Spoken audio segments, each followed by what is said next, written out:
Eh, Quería agradecer a la universidad la preparación de todo este evento y que nos da una oportunidad de poder charlar con ustedes, que algunos científicos pensamos que la ciencia no es solo escribir trabajos científicos, sino el contacto, digamos, permanente con quienes deberían recibir esta información, que son ustedes, ¿no?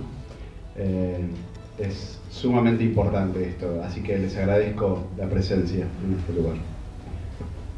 Bueno, de misma forma, buenas tardes, buenas noches a todos. Y también agradecer a las personas de la universidad y de la fundación por la organización de este ciclo que recién comienza. Esta es la segunda charla, pero van a haber muchas más, de muchas líneas de la ciencia, y la idea también es, obviamente, acercar un poco más a la comunidad el trabajo que hacemos nosotros día a día. Para nosotros también es un nuevo formato el de charla así como informal, en sillones y demás. Estamos más acostumbrados a las ponencias por ahí en congresos o en jornadas con otro formato, digamos. Así que va también para nosotros un poco de aprendizaje de este nuevo formato, que lo veo muy positivo para esto. Así que nos gustaría empezar preguntándoles ¿qué es la paleontología para ustedes? El estudio de fósiles. El estudio de fósiles, bien. ¿Alguna otra idea? El estudio de la forma de la vida del pasado. Las formas de la vida del pasado. ¿Cómo? ¿Por ahí? también. Sí, el estudio de los dinosaurios. Ajá, muy bien. ¿Qué es la paleontología? Perfecto. Está bien, están muy en línea. La paleontología es el estudio de no solo todas las formas de vida que existieron en nuestro planeta, plantas, animales, hongos, bacterias, todo lo que existió en el pasado, sino también las marcas o rastros que puedan haber dejado. Toda evidencia de su vida, no solo sus cuerpos. Entonces, eso, como imaginarán, hace que haya muchas líneas de paleontología y muchos tipos de paleontólogos. Inclusive, no solo el estudio de las formas, sino en el contexto en donde vivían, ¿no? El ambiente de donde vivían. O sea, hay una relación entre el estudio de la biología en sí de los animales o de las formas y su contexto como seres vivientes, digamos. Estaban en un ecosistema, estaban junto a otros seres vivos, ¿no? Y la interacción entre ellos. Entonces, como dijo Seba, es una ciencia que abarca muchísimas líneas. Quizá se hace más conocida o se conozca más por el tema de los dinosaurios, porque es algo que siempre llamó la atención para todos, pero hay muchas líneas, y la idea también es un poco mostrarles y contarles que nosotros como paleontólogos podemos trabajar en otras líneas, ¿no? Entonces, trabajamos estudiando estos organismos y las relaciones, como les decía, con el ambiente. Y como vemos acá, y como vamos a ver también más adelante, digamos que lo que más estudiamos dentro de esas evidencias son los fósiles, y hay de todo tipo, ¿sí?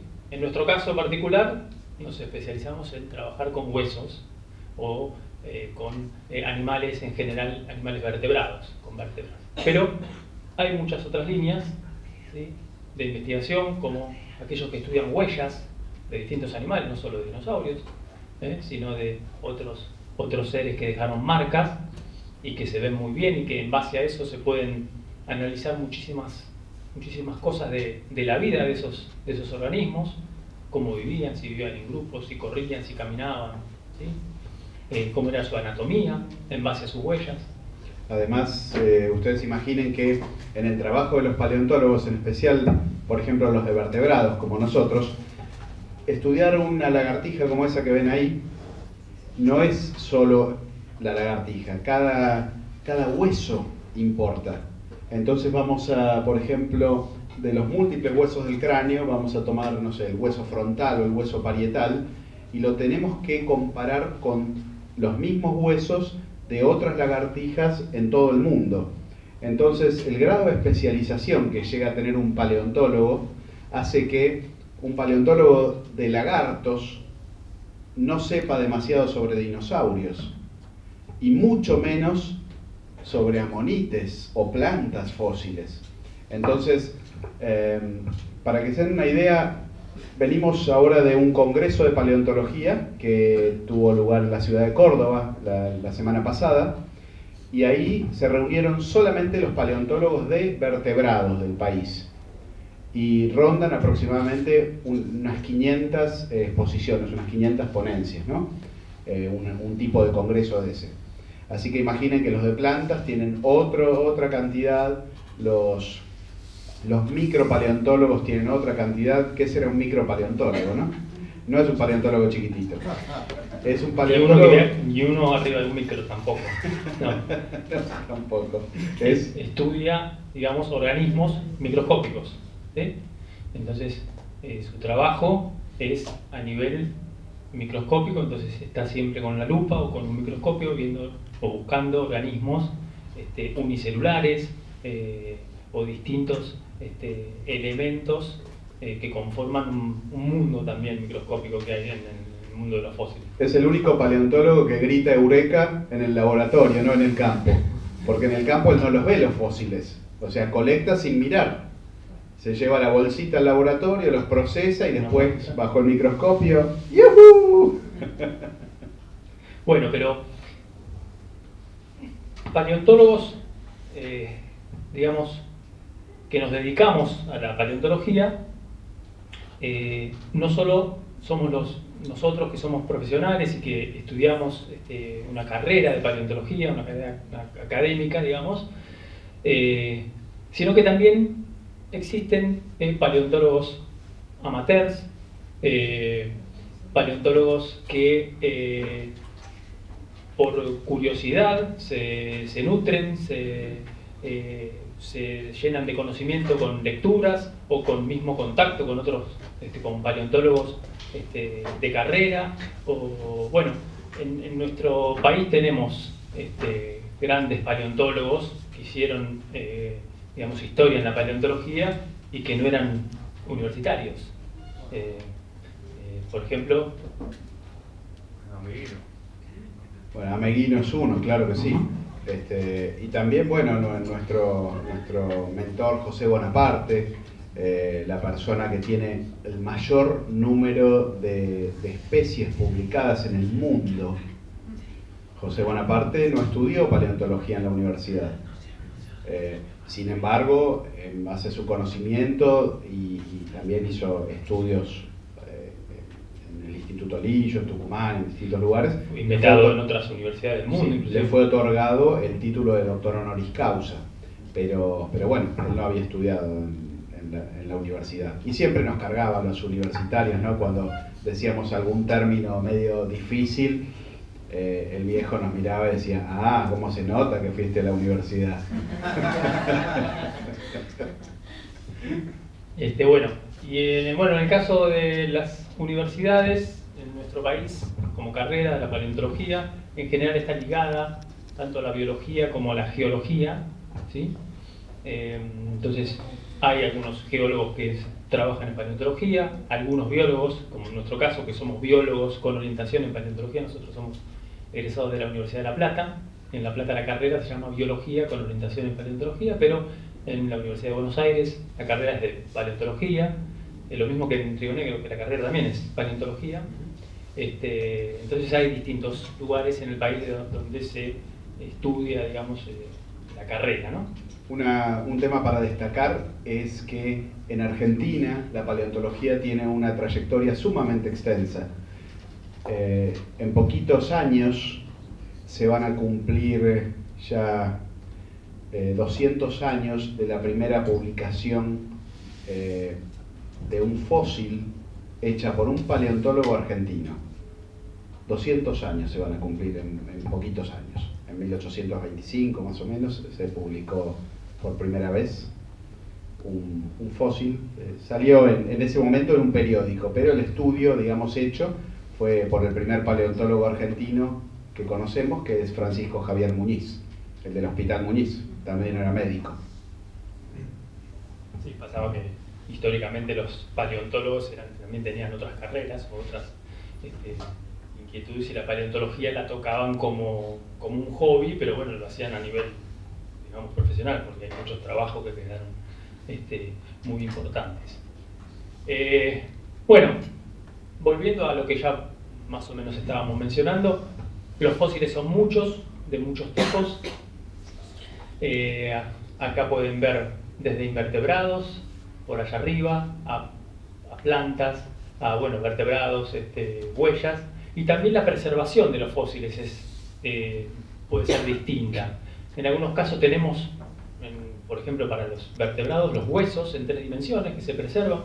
Como ven acá abajo hay unas vértebras de dinosaurio, pero también hay, por ejemplo, allá abajo, la ranita abajo a la izquierda, que son donde los huesos están en una suerte de lajas, ¿sí? Son impresiones, muchas veces, hay veces que los huesos se reemplazan, ¿sí? Entonces quedan las marcas de la impresión, y lo que se analiza son las diferentes estructuras en base a esa impresión. O sea, que tenemos un molde, por ejemplo, y no el fósil o el hueso reemplazado como tal. Como pueden ver, la naturaleza puede preservar restos de organismos de muchos distintos modos. No hay un solo tipo de fósil. Hay más o menos unos 10 o 12 modos de preservación conocidos de fósiles. Y lo que ven a la derecha de la palabra fósiles, efectivamente, es caca. Obviamente es evidencia de vida de un organismo y nos da información. Por ejemplo, la dieta, ¿sí? Muchas veces se puede analizar y ver qué dieta tenía ese animal. ¿Te puedo hacer una pregunta? Sí, cómo no, hagamos interactiva. ¿Hasta qué rango temporal se puede encontrar ese tipo de fósil? Los coprolitos, que se llaman coprolitos. O los fósiles en general. No, los coprolitos. Coprolitos tenés, hay casos de pocos miles de años, a pocos millones de años, a cientos de millones de años.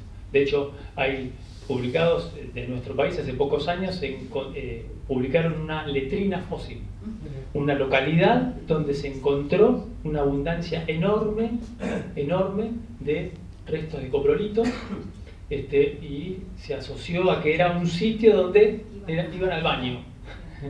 Y eso es del Triásico, ¿no? Sí. Más de 200.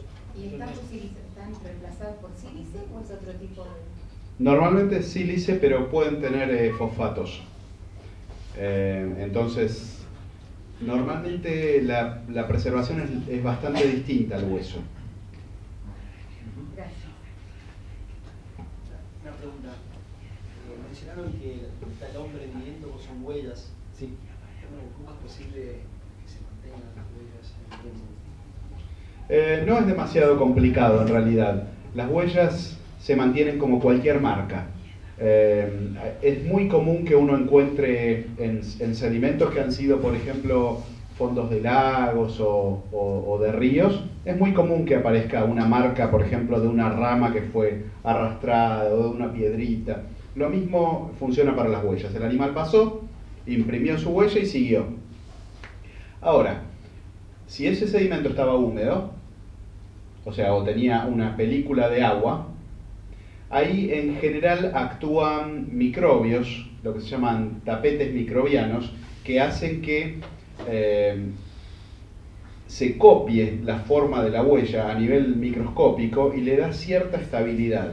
Entonces, como que aguanta la forma, luego por supuesto es cubierta por más arena o lodo o lo que sea, pero con una densidad diferente, porque ya el animal que pasó lo que hizo es comprimir el sedimento, acercó más todos los granos entre sí, y eso hace que tenga una densidad diferente a la arena o el barro que está alrededor.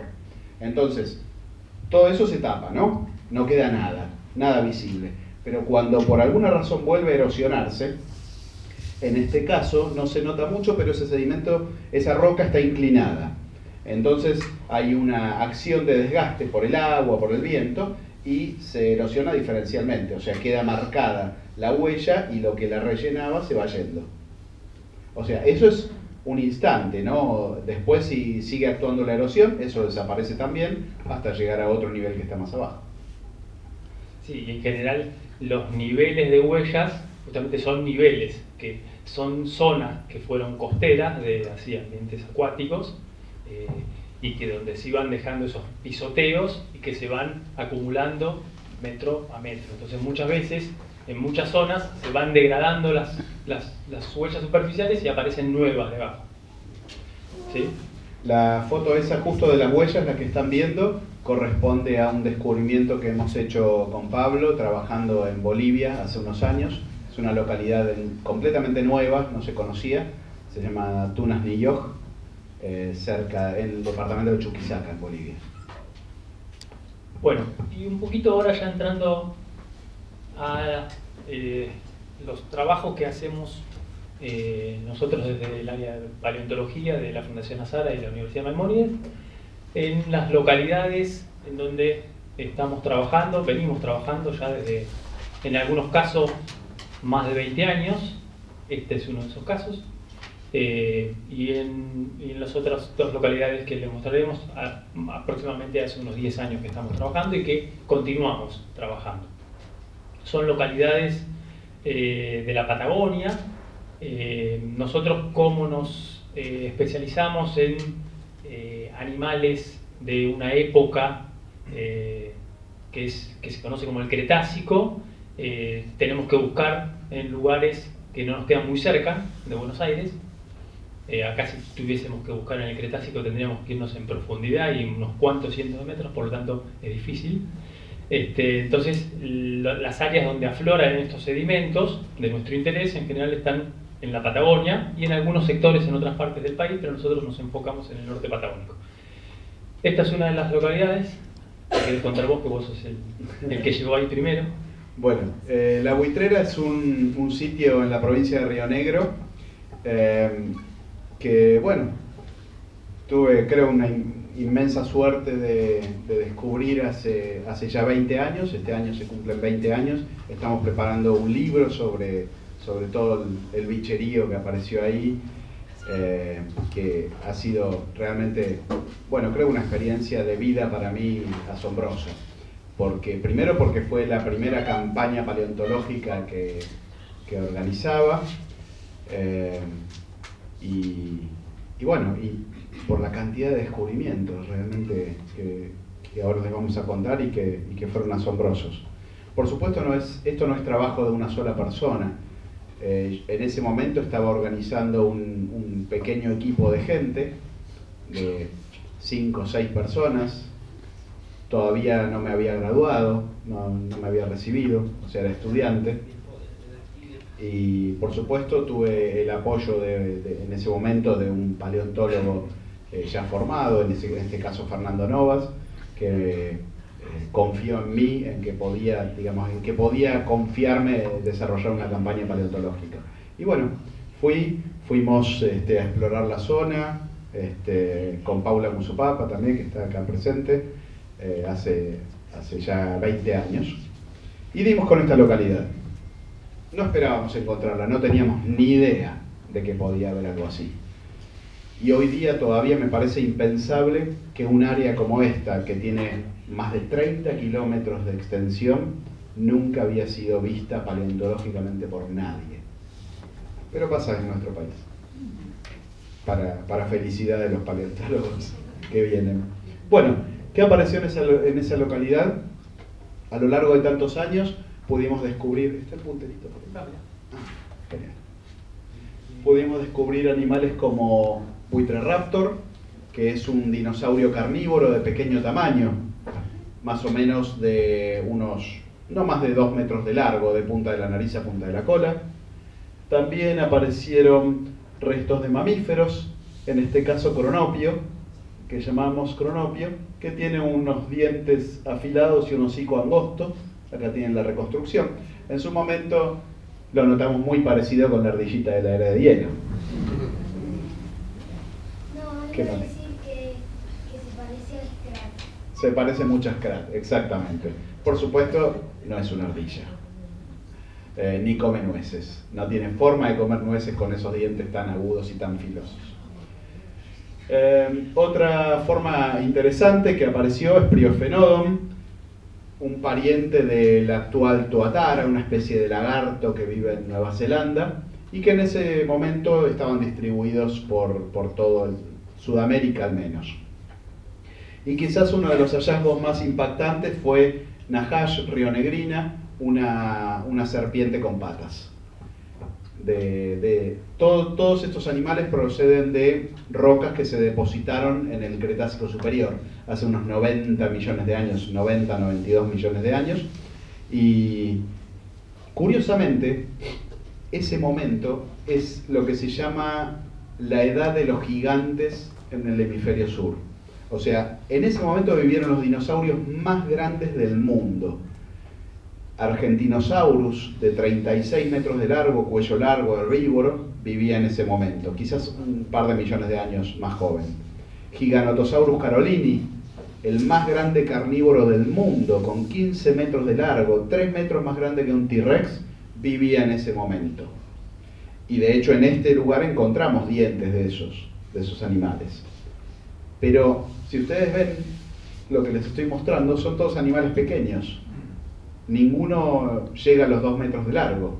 Entonces, lo maravilloso justamente de la buitrera es que en plena época de los gigantes nos muestra los animales que vivían a la sombra de los gigantes. O sea, comúnmente encontramos los restos de los más grandes en la otra provincia, en Neuquén, en las mismas capas, mientras que los más pequeños aparecen en Río Negro. Uno puede decir, pero qué porquería. O sea, viendo dinosaurios de 15, 36 metros de largo, ustedes se fijan en estas cositas que tienen 10 centímetros. Lo que pasa es que estas cositas no suelen aparecer en otros lugares. Entonces los paleontólogos prácticamente ignoramos lo que pasaba por debajo de las patas de los dinosaurios. Por eso este lugar es una joya.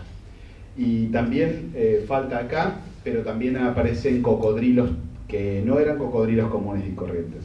Los cocodrilos de aquella época no les gustaba el agua, eran cocodrilos terrestres y tampoco comían solamente carne, muchos comían plantas también. Entonces estos cocodrilos, que se llaman araripesuquios y que hay muchos en la buitrera, eran como zorritos.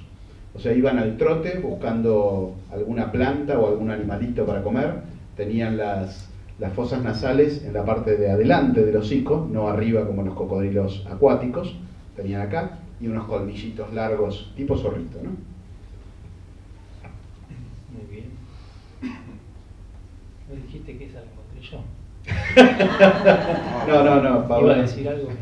Bueno, es cierto. Pablo encontró personalmente en su primera campaña la serpiente con patas. Así fue. En el año 2001.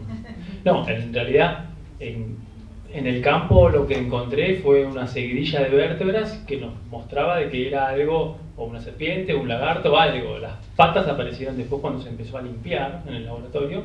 Eso fue muchísimo más la sorpresa. Si la hubiese ya visto en el campo, ya era demasiado. Es que no lo hubiéramos esperado. Si hubiéramos encontrado con las patas, lo más probable es que hubiéramos pensado que era un lagarto, por ejemplo, no una serpiente. A veces una de las cosas que nos pasan a los paleontólogos es que cuando colectamos algo en el campo, mientras uno más quiera saber, más posibilidades de romper o dañar el material. Entonces, yo soy de la idea de lo menos que veamos mejor. O sea, tener una idea de qué se trata, tipo para poner, no sé, dinosaurio carnívoro y cerrarse el bochón. El bochón me refiero a el paquete de yeso que armamos, papel, yeso, para que eso no se mueva hasta que llegue acá al laboratorio. No tenga movimientos internos, ¿no? Grietas. Ahora en un ratito Bueno, lo mostramos. Cierto, ya me entusiasmo. Bueno, ¿sigo con esto? ¿Sigo con la bolita? Bueno, el Cerro La Bolita es otra localidad que bueno, es vecina de la Buitrera, pero es los afloramientos son un poquito más modernos, son unos 15, 20 millones un poquito más modernos. Seguimos dentro del Cretácico. Y allí en el Cerro La Bonita, de La Bonita comenzamos en el año 2003 a trabajar. Por diferentes circunstancias estuvimos buscando varios días hasta dar con los fósiles, pero cuando dimos, gracias a la ayuda de la gente local, de los vaquianos de la zona que nos contaban que habían restos, ellos nos decían... ¿Puedo contar la anécdota? Bueno, pero no la hagas muy largo. Bueno, porque si no, no vamos a seguir. Está bien. Cuando yo estudiaba en el Museo de La Plata, me encuentro en la colección del museo, no digo que estaba todo roto. Me encuentro con, año 95, habrá sido por ahí, me encuentro un hueso precioso, un hueso de dinosaurio blanco, grande así. Normalmente están todos rotos los huesos de dinosaurio. Este estaba precioso, uno le pasaba la mano y era una cosa suave. Digo, yo quiero volver a este lugar, de donde sacaron esto. Miro de dónde es, dice Rancho de Ávila, Río Negro. Bueno, había un libro escrito por un alemán donde decía dónde era el famoso Rancho de Ávila. Entonces, bueno, campaña, vamos. Llegamos al lugar y pregunto, ¿este es el Rancho de Ávila? No, me dicen, este es el Manzano. Ah, ¿y acá vive la familia Ávila? No, esta es la familia Pincheira. Ajá. ¿Y ustedes conocen a alguien Ávila? Sí, mi mamá. Bueno, ok. Señora, ¿qué edad? ¿Cómo le va? La señora, 95 años, cieguita, hilando en su rueca. Nosotros venimos del Museo de Buenos Aires, de La Plata, bla, bla, bla. Tenemos entendido que en este lugar, en 1922, vino un grupo de paleontólogos del Museo de La Plata y encontraron dinosaurios. Ah, no tengo idea de qué me hablan. Ajá. ¿Y huesos petrificados? No. Bueno, pero si quieren, acampen ahí abajo de la arboleda, que tienen agua fresca y sombra, y qué sé yo, y trabajan desde ahí. Bueno, acampamos ahí y empezamos a ir y venir por toda la región, y la verdad que no encontramos nada. Nos iba bastante mal. Y ya casi sobre el filo, terminando la campaña, después de más de 10 días o 12 días de darnos la cabeza contra las rocas, una de las señoras nos dice, vengan que mamá quiere hablar con ustedes. Bueno, va. Mate, torta frita, nos sentamos ahí. ¿Y cómo les fue? Y más o menos. Bueno, la verdad es que sí, nosotros sabemos de huesos de dinosaurios, porque nos dice la señora de 95 años, ¿no? Doña Tica, Filomena Ávila. Nos dice Doña Tica, porque yo fui guía de esa expedición. No sabíamos quiénes eran ustedes, pero ahora después de varias mateadas y qué sé yo, ya, bueno, puedo confiar. Sí, vino una gente en un camioncito viejo que venía del Museo de La Plata, y uno de los que me acuerdo que venían era el doctor Chiche. Doctor Chiche, ¿quién será ese?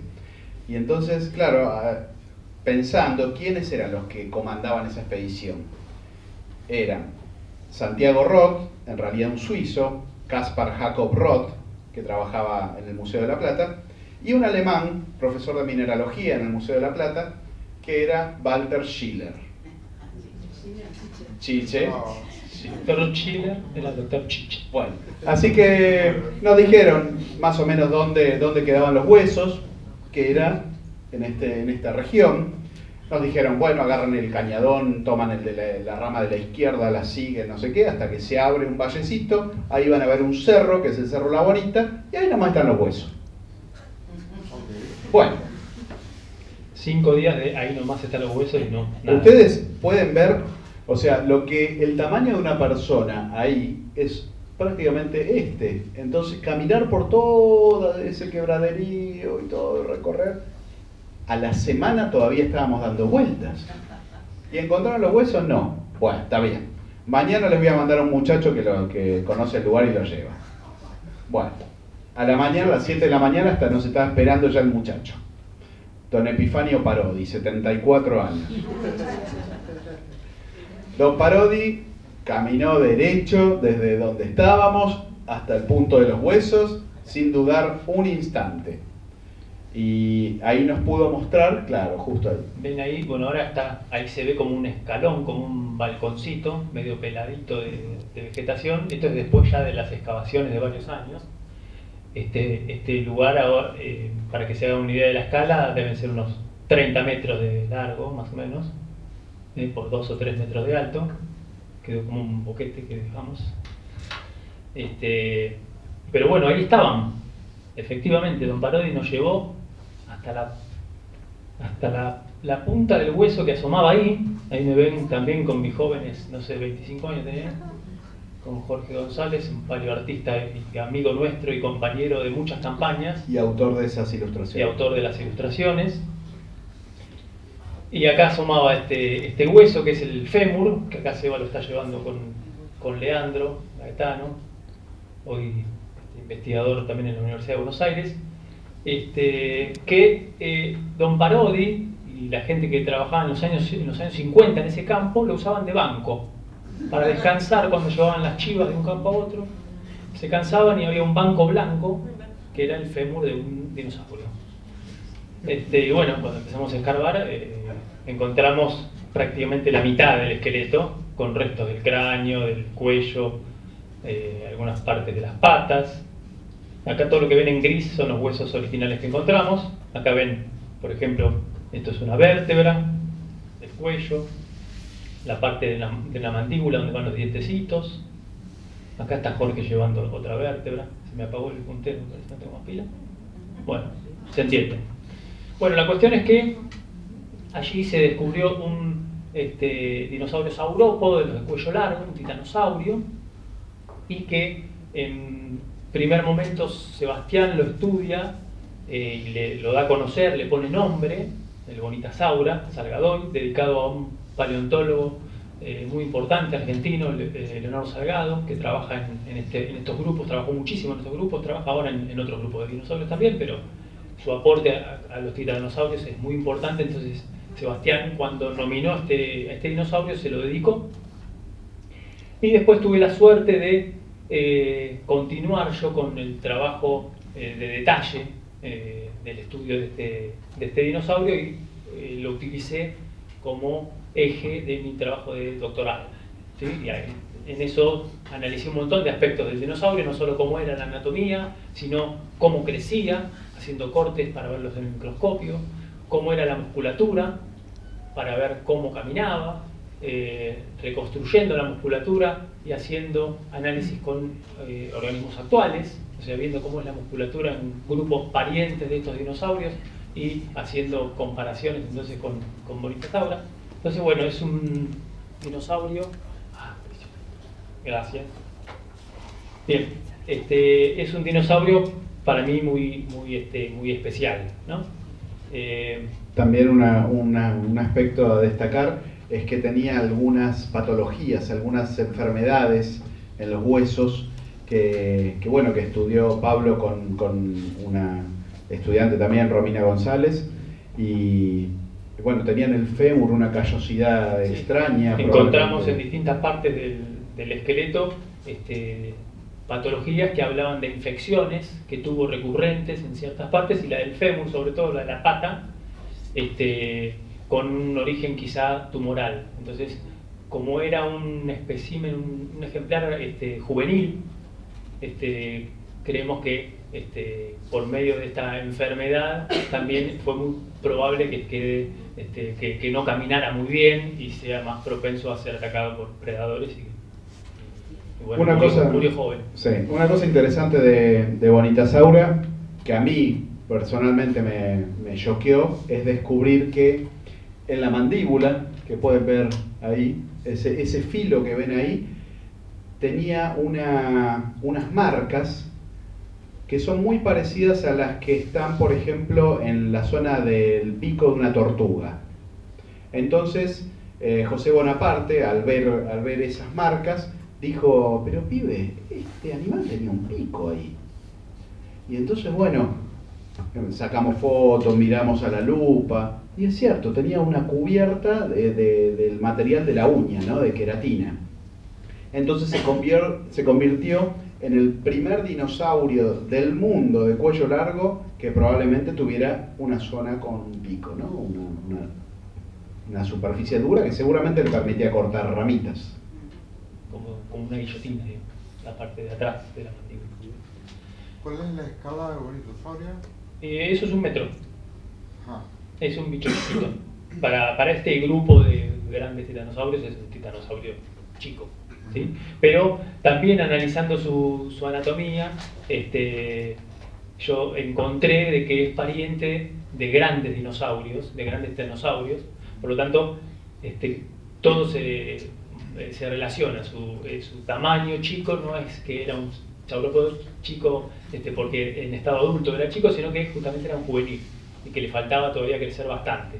De hecho, yo con el análisis del crecimiento analicé que el fémur, que lo que se preservó mide 1 metro, en realidad podría haber llegado hasta los 2 metros.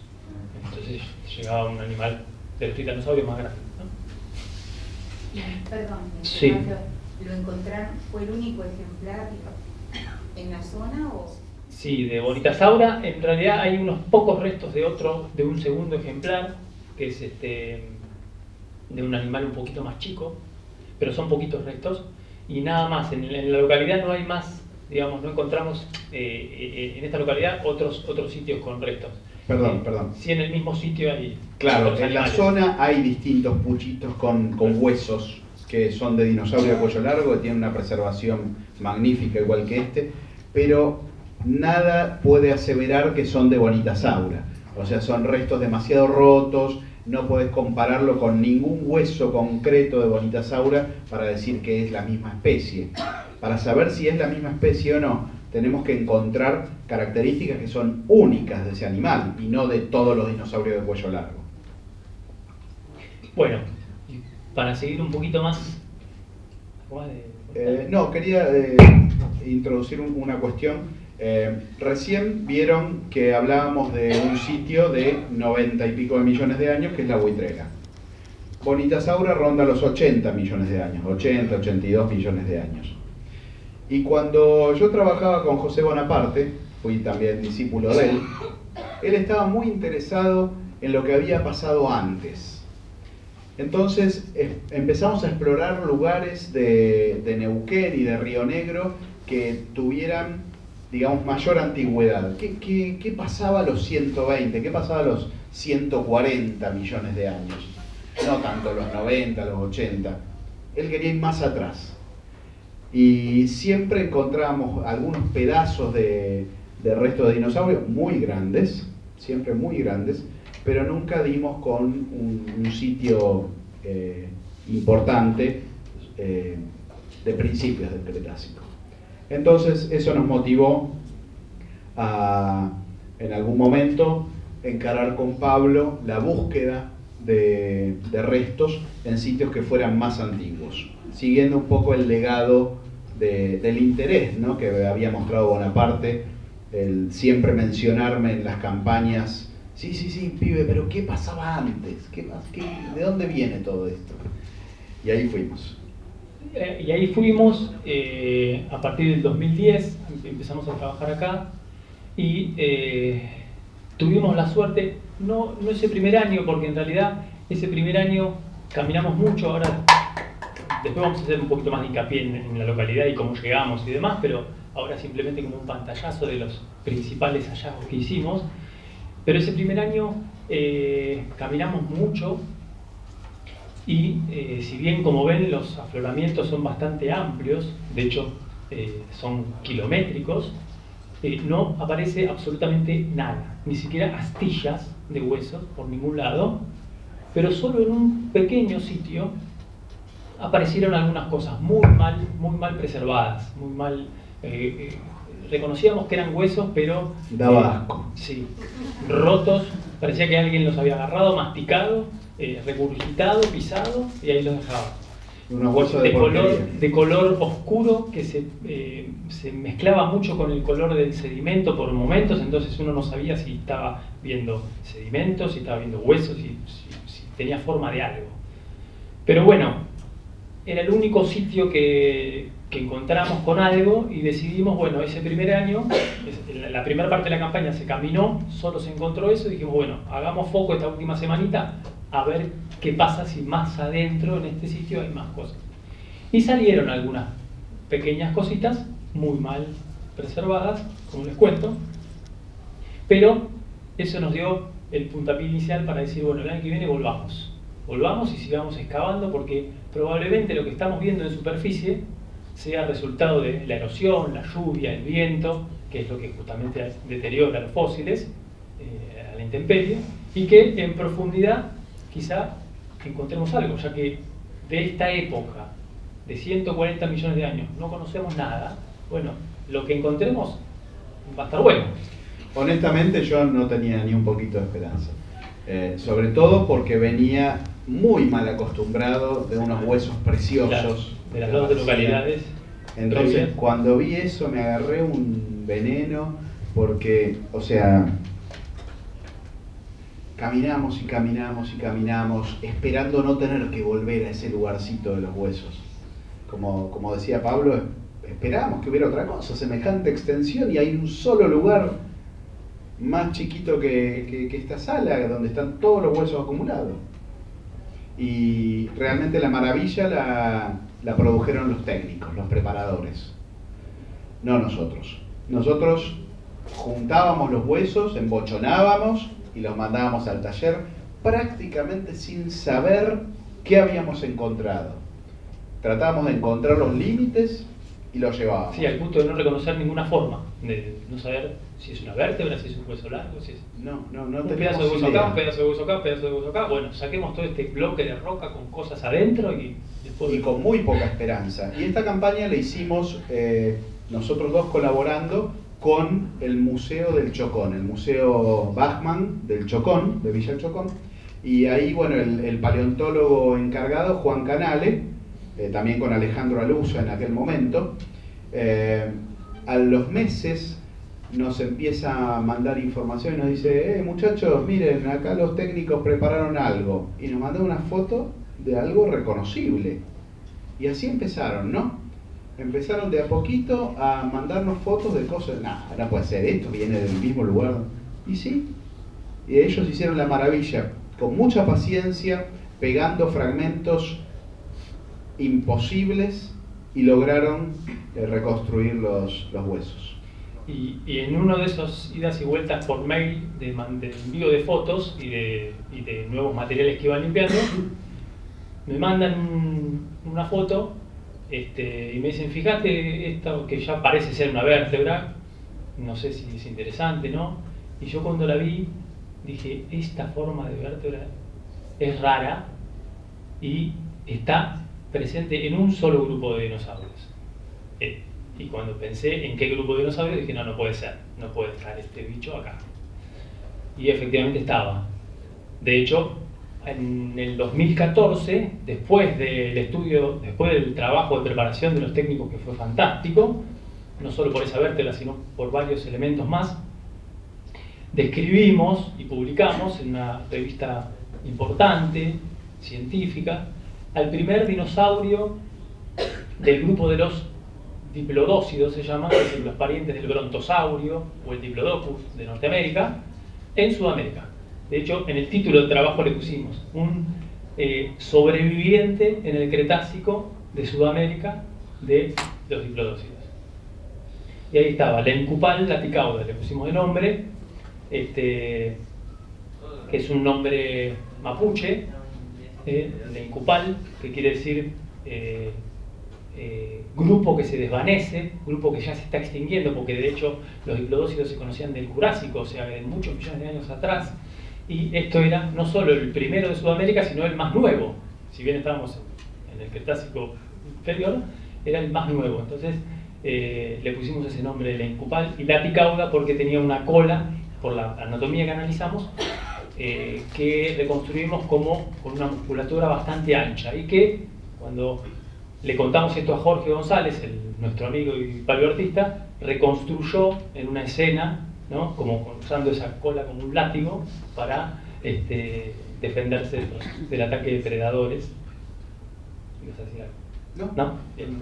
Bueno, ese fue uno de los No, hallazgos. perdón. Sí. Sí, en realidad, justo Jorge González la semana pasada en las jornadas de paleontología hizo una presentación donde mostraba el paso a paso de cómo se llega a una de estas ilustraciones. Y justo usó de ejemplo esta ilustración, donde puso los bocetos hechos por ahí por mí, en virome, en cualquier hoja, y fotografiado y mandado para discutir la idea con él. O sea, fue el paso a paso de cómo se hace una reconstrucción. Y todo el estudio osteológico, ¿no?, que lideró Pablo. Claro, justamente las reconstrucciones las hace el artista, pero siempre, ¿no?, irá con idas y vueltas con nosotros, porque obviamente discutimos siempre, ¿no?, y él tiene siempre más la mirada, sí, la mirada más artística, y ¿por qué no podría haber hecho esto y lo otro? Y nosotros, bueno, no sé, si igual se va de ideas muy demasiadas voladoras, pero bueno, muchas veces va. El artista a veces es más clásico más que cauto yo que todavía. sí. Bueno, en el mismo sitio, siempre en el mismo sitio, después ahora vamos a mostrarles cómo es el sitio en sí, pero también aparecieron evidencias, no esqueletos completos, ni muchos materiales como si veíamos para la Incupal, pero sí evidencias de que habían distintos grupos de dinosaurios carnívoros que convivieron con la Incupal, por ejemplo algunos de estos a los cuales le daba algunos coletazos, y que también publicamos junto con, en este caso, Juan Canale del Museo de Chocón, que él es especialista en dinosaurios carnívoros. Entonces en ese caso él lideraba las publicaciones científicas con estos resultados, y básicamente los restos de los dinosaurios que encontrábamos eran dientes, fueron una gran cantidad de dientes de unos carnívoros de pequeño tamaño. Ya hay bastantes elementos vertebrales, y algunos de las patas, o sea, tenemos bastantes elementos del esqueleto, y de los grandes también carnívoros, algunas partes de extremidades, un pedazo de una tibia, ¿sí? Son pocos los restos, pero interesantes e importantes porque nos muestran de que estaban, efectivamente, y de hecho también en la fauna de terópodos, de carnívoros, encontramos formas que no se reconocían en Sudamérica, y que también permitieron reconocerlos por primera vez en el continente. O sea que también los carnívoros mostraban novedades a nivel mundial.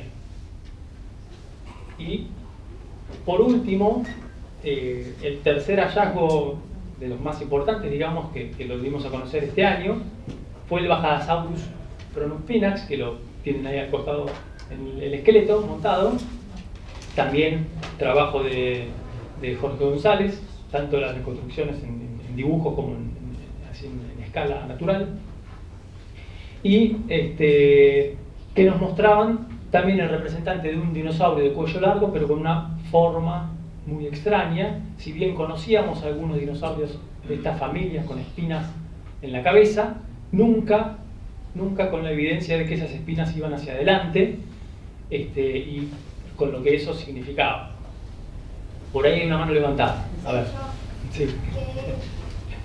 Dijiste recién que había otros dinosaurios que tenían los mismos cuerpos, las espinas, digo.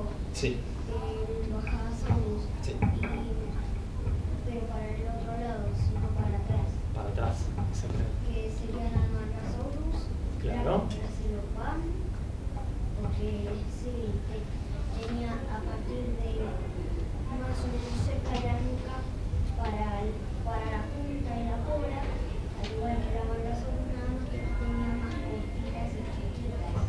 Y con eso formaba dos pares de velas. Bueno, Hasta la punta de la cola. ahora te voy a contar algo. Parece que en el Brachytrachelopan las espinas también iban para adelante, como en Bajadasaurus. Pero eso está por verse, hay que estudiarlo.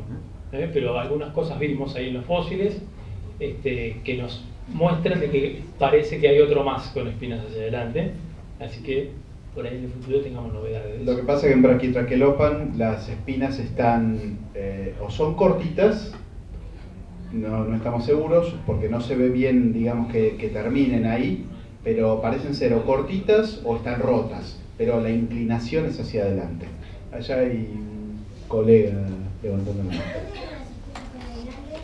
¿Cómo? Y mucho viento. No, el asunto es que nosotros los paleontólogos, si hay algo que no debemos hacer, es buscar por qué. Porque la naturaleza no tiene un porqué. Esto es variación simplemente, es diversidad. Así como, no sé, tu nariz puede ser diferente a la mía, es parte de la diversidad que tiene nuestra especie. En este caso, es parte de la diversidad entre distintas especies de un mismo grupo.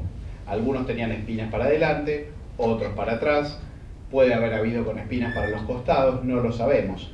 El punto es, ¿cómo es posible que sepamos para qué les servían? No tenemos forma de saberlo, la verdad. O sea, todo lo que digamos va a ser un invento. Entonces, y quizás no les servían para nada. Quizás no tenían una función, simplemente eran así y esa característica no era dañina para ellos, entonces vivían con eso. ¿Okay? A veces no hace falta buscarles una función. Entonces muchas veces en ese caso, por ejemplo en este, uno puede decir, bueno, entonces no es que las estructuras las utilizaba para, sino que quizás le permitía, ¿sí?, utilizarlas de forma defensiva.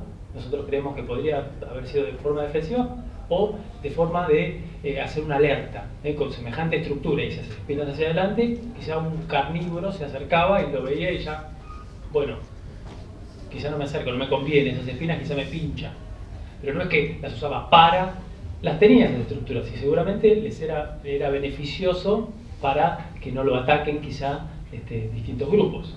Lo que sí es evidente es que este sistema de cuello largo con espinas en el cuello de algún modo fue beneficioso porque tenemos especies como Bajadasaurus de 145 millones de años y especies como Margasaurus de 130. O sea que al menos durante 15 millones de años hubo animales con este tipo de cuello con espinas y evidentemente si duraron 15 millones de años es porque mal no les hacía. ¿Se encontraron en otra parte del mundo espécimes como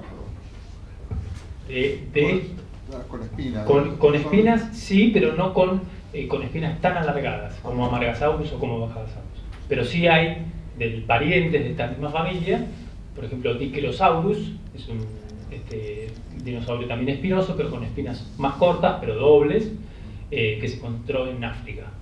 ¿Sí? Y también, bueno, en Norteamérica también, y en China, ¿no? En China, bueno, eso está veremos, algunos investigadores, se discute, pero sí, hay evidencias que en otras partes del mundo existieron estos dinosaurios con espinas un poco más largas, un poco más cortas, pero estaban. Ahora,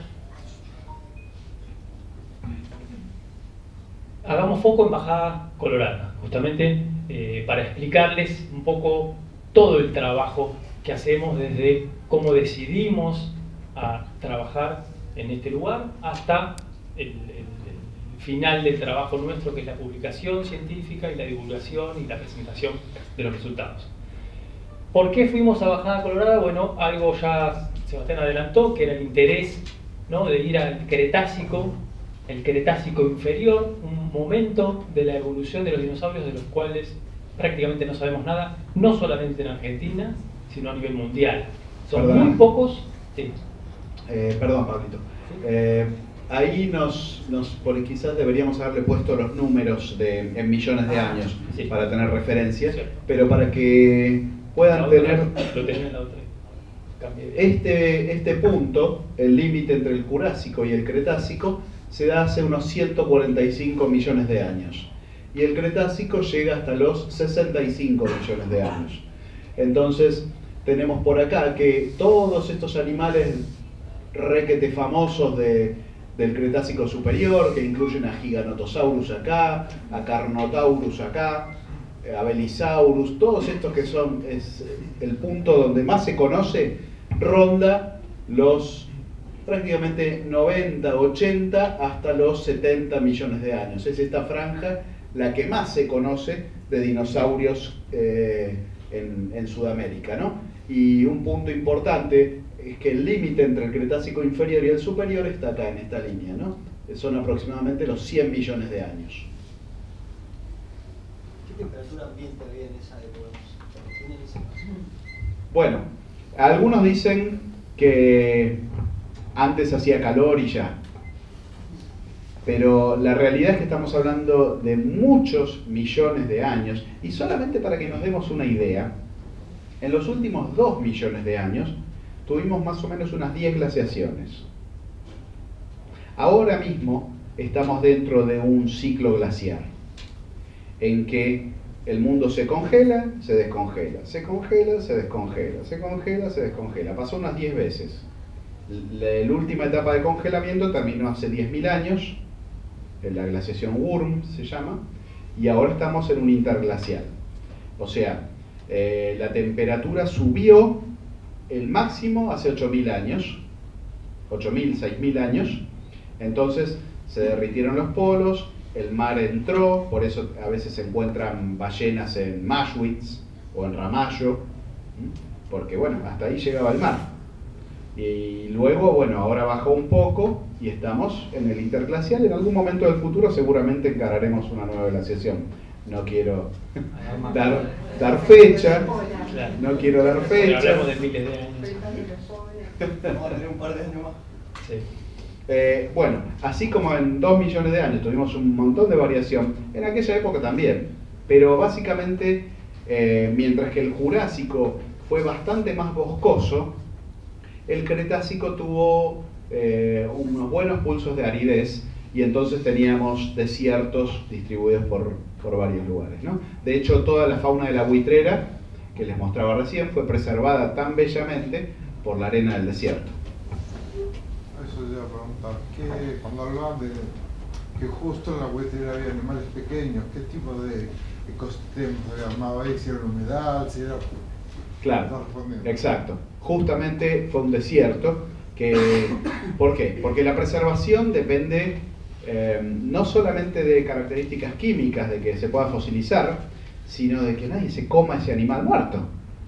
Y entonces eso tiene que ver con, primero, pocos animales en general, y segundo, que en la arena el animalito muere y enseguida queda tapado, ¿no? Por el viento sobre todo. De hecho están las evidencias en el campo de las dunas, que son paleodunas se llaman, megaestructuras entre los lugares donde encontramos los huesos que dan evidencia de que eran ambientes bastante... Pero ¿cómo empezamos todo esto? Yo ya ni me Bueno, acuerdo. justamente, el foco fue nuestro interés, ¿no? De ir al Cretácico más inferior. Acá, perdón, ¿Ahí? hay una pregunta. Ajá. ¿Cuáles animales marinos había? Bueno, en el desierto ninguno. Pero nosotros no solemos estar en... nosotros trabajamos en ambientes continentales, porque buscamos dinosaurios, lagartos, serpientes, pero había, como bien pensaste, toda una fauna marina que es súper interesante, pero para eso tenés que irte al mar principalmente del Jurásico. ¿Y cómo hacemos nosotros, paleontólogos, para activar esa máquina del tiempo y del espacio y decir, bueno, yo quiero ir al mar de Neuquén hace 150 millones de años? Bueno, con esto. Esta es nuestra máquina del tiempo. Esto es lo que llamamos una hoja geológica o un mapa geológico. Los geólogos, mucho antes que nosotros, han recorrido y laburado como condenados por todo el país, mapeando cada sector y diciendo de qué antigüedad es. Entonces, básicamente los paleontólogos no tenemos que encontrar un hueso y hacerle un análisis para saber qué antigüedad tiene. Yo voy al lugar que ya me marcaron los geólogos, ahí el verdecito claro liso tiene 70 millones de años, el verdecito claro rayado tiene 80 y así. O sea, lo tengo muy fácil. Por supuesto, muchos geólogos se han equivocado, pasa. Sí, esto está en las ciencias son hipótesis, ¿no? Análisis. Pero quizá cambie ese mapa. De acá a 10 años, un nuevo geólogo revise algunas cosas. Pero las antigüedades en líneas generales no están puestas porque sí. O sea, fósiles y relación con otros paquetes de roca hace que aseguren determinada antigüedad. Y efectivamente, nosotros solo tenemos que ir al lugar que nos indicaron los geólogos y sabemos que cualquier hueso que encontremos ahí corresponde a esa edad, no necesito hacerle ningún análisis. Y también del mismo modo, como decía el compañero, si voy a un lugar de rocas que se depositaron en el mar, seguramente voy a encontrar reptiles marinos. En ese caso, ictiosaurios y plesiosaurios, que es lo más común. Y si me voy hacia fines del Cretácico superior, voy a encontrar también mosasaurios. Entonces nosotros queríamos una localidad de 140 millones de años, que sea continental, ¿sí? De ambientes continentales, y en la hoja geológica nos figuraba la formación bajada colorada. Justamente la formación bajada colorada es este verdecito, que si bien lo ven acá, y está marcado, justamente esta es la localidad bajada colorada, que le pusieron el nombre, digamos, ahí, y es el lugar donde nosotros trabajamos, pero también esa misma localidad, ese mismo colorcito, aparece con una superficie aún mayor del lado de la provincia de Río Negro. Este es el río Limay, que separa provincia de Río Negro de provincia de Neuquén. Y esta es la ruta que va a Bariloche, ¿sí? Entonces nosotros dijimos, bueno, ¿qué hacemos? Bueno, busquemos logísticamente lo más sencillo, busquemos afloramientos cercanos a una ruta, para poder empezar a explorarlos, a verlos desde ahí y después empezar a hacer campañas. Entonces ahí enfocamos a Bajada Colorada, que es ese mismo punto en el mapa, ¿sí? La ruta, y si lo vemos en el mapa de Google Earth, aparecen afloramientos rocosos, ¿sí? Que no están cubiertos por vegetación y se ven, obviamente, bien expuestos, de hecho.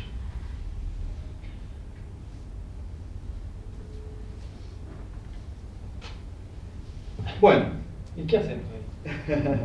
El trabajo de campo, una vez elegido el lugar, tenemos nuestro punto en la máquina del tiempo, el asunto es cómo vamos.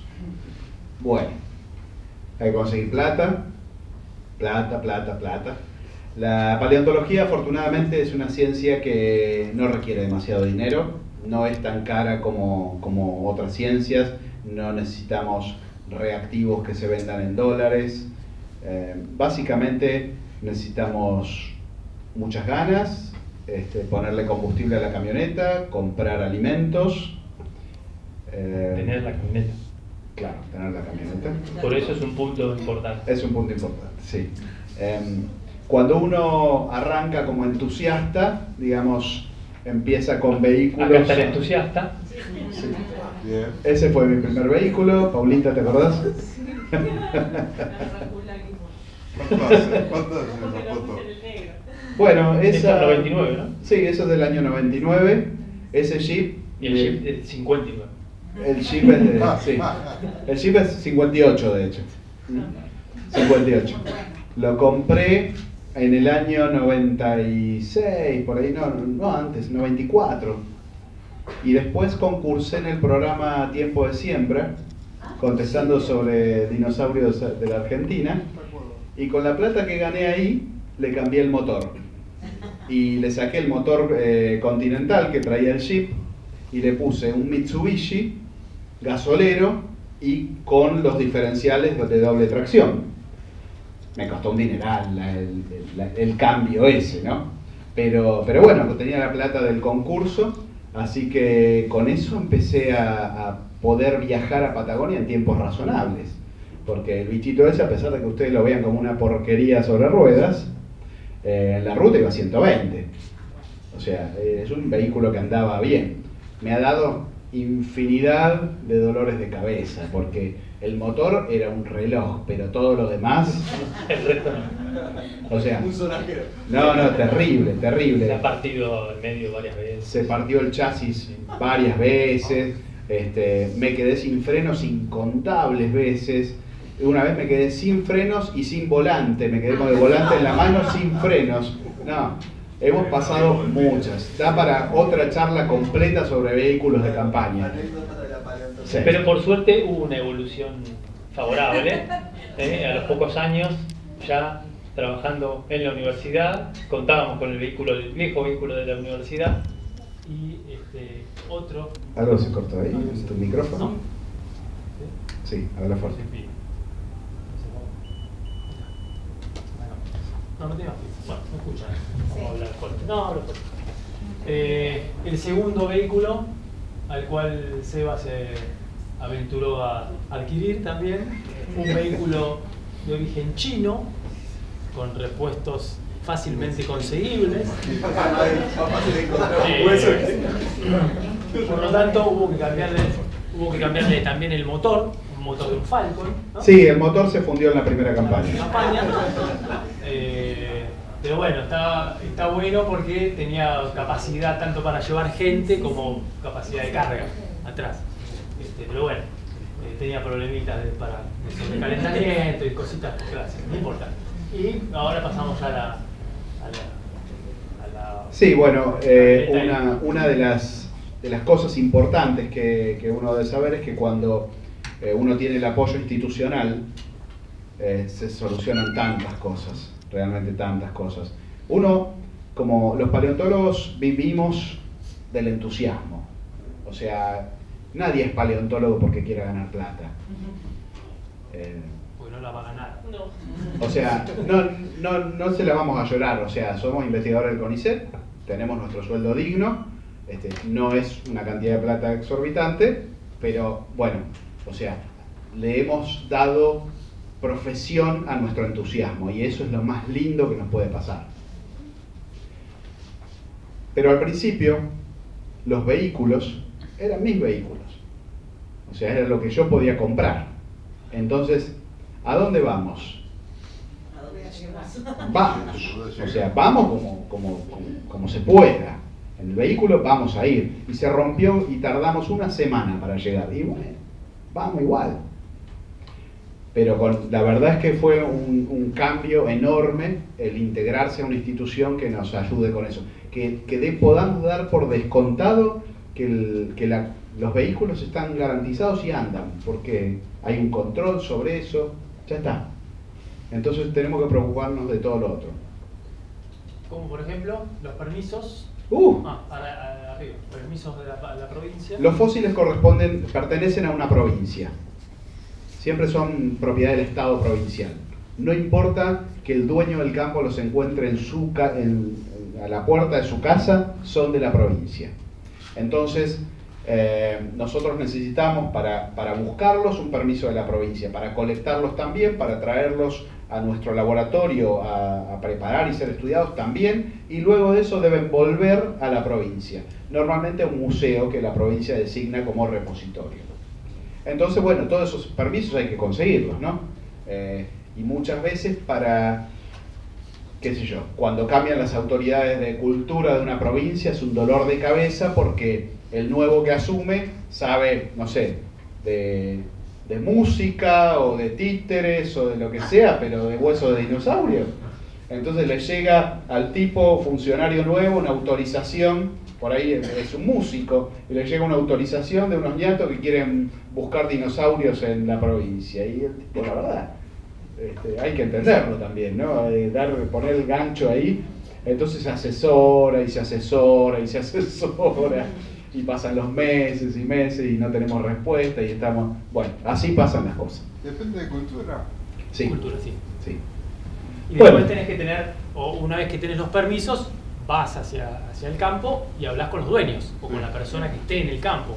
Muchas veces no son los dueños, son puesteros, quizás los dueños están en las ciudades, alejados, pero están en comunicación o nos dicen, bueno, está en la provincia, está en Neuquén Capital, entonces vamos a hablarlo a Neuquén Capital, porque obviamente si bien el permiso nos lo da la provincia, tenemos que tener el permiso, al menos de palabra, del dueño del campo, para que podamos entrar, que vamos a estar 10 días, 15 días acampando en su campo, hacemos ese trabajo, hay que contactarse y explicar todo también el trabajo que hacemos, ¿no? Y la otra pata fundamental es la gente, ¿no? El personal. Acá hay solo 2 fotitos con poquitas personas, pero para Bajada Colorada hemos tenido también otros grupos con más gente, pero en general las campañas se hacen en Bajada Colorada de unas 10 personas de cantidad, pero se han hecho en Buitrera. Sí, hemos llegado a las 20 personas, sí. Y los integrantes son los investigadores. El micrófono, perdón. Vamos a ver si perfecto. lo resolvemos. Bien. Los integrantes de una campaña son investigadores, o sea, paleontólogos, estudiantes de paleontología, que son nuestra mano de obra barata y entusiasta, a quienes les garantizamos, por supuesto, que no van a tener ningún gasto, la comida y el pasaje y todo, pero no les pagamos un peso, o sea, son los que ponen el lomo aprendiendo, o sea, ellos se benefician también en su aprendizaje y nosotros en su obra. Una mano más. Y luego tenemos también, como en el caso del Chocón, los técnicos del Chocón, que en el caso extraño del Chocón son empleados municipales.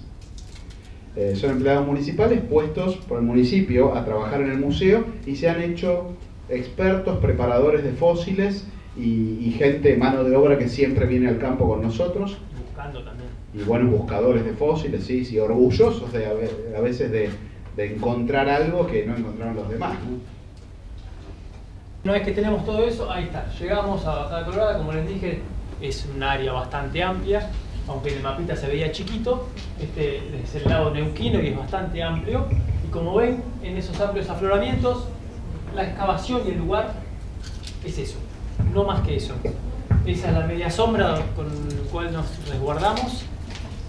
Y gracias. Bien. Y la excavación no tiene más de unos 10-15 metros de largo por 3 metros de profundidad y nada más. Ahí hay huesos y nada más. Y ese nivel se continúa un poquito, pero nada más, ¿sí? Entonces,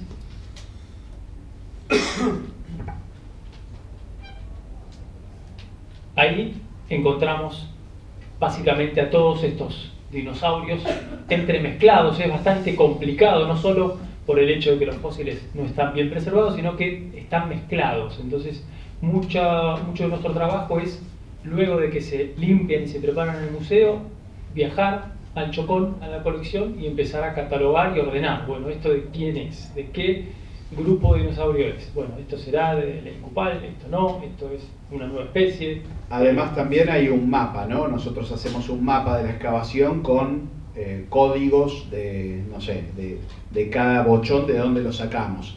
Entonces después, si tenemos dudas, podemos referirnos a eso y ver si realmente tal hueso estaba cerca de tal otro, ¿no? Claro, eso justamente nos sirve para saber si algunos huesos corresponden a un mismo animal o si es una mezcla de distintos animales, ¿sí? Entonces eso es importante para tenerlo en cuenta.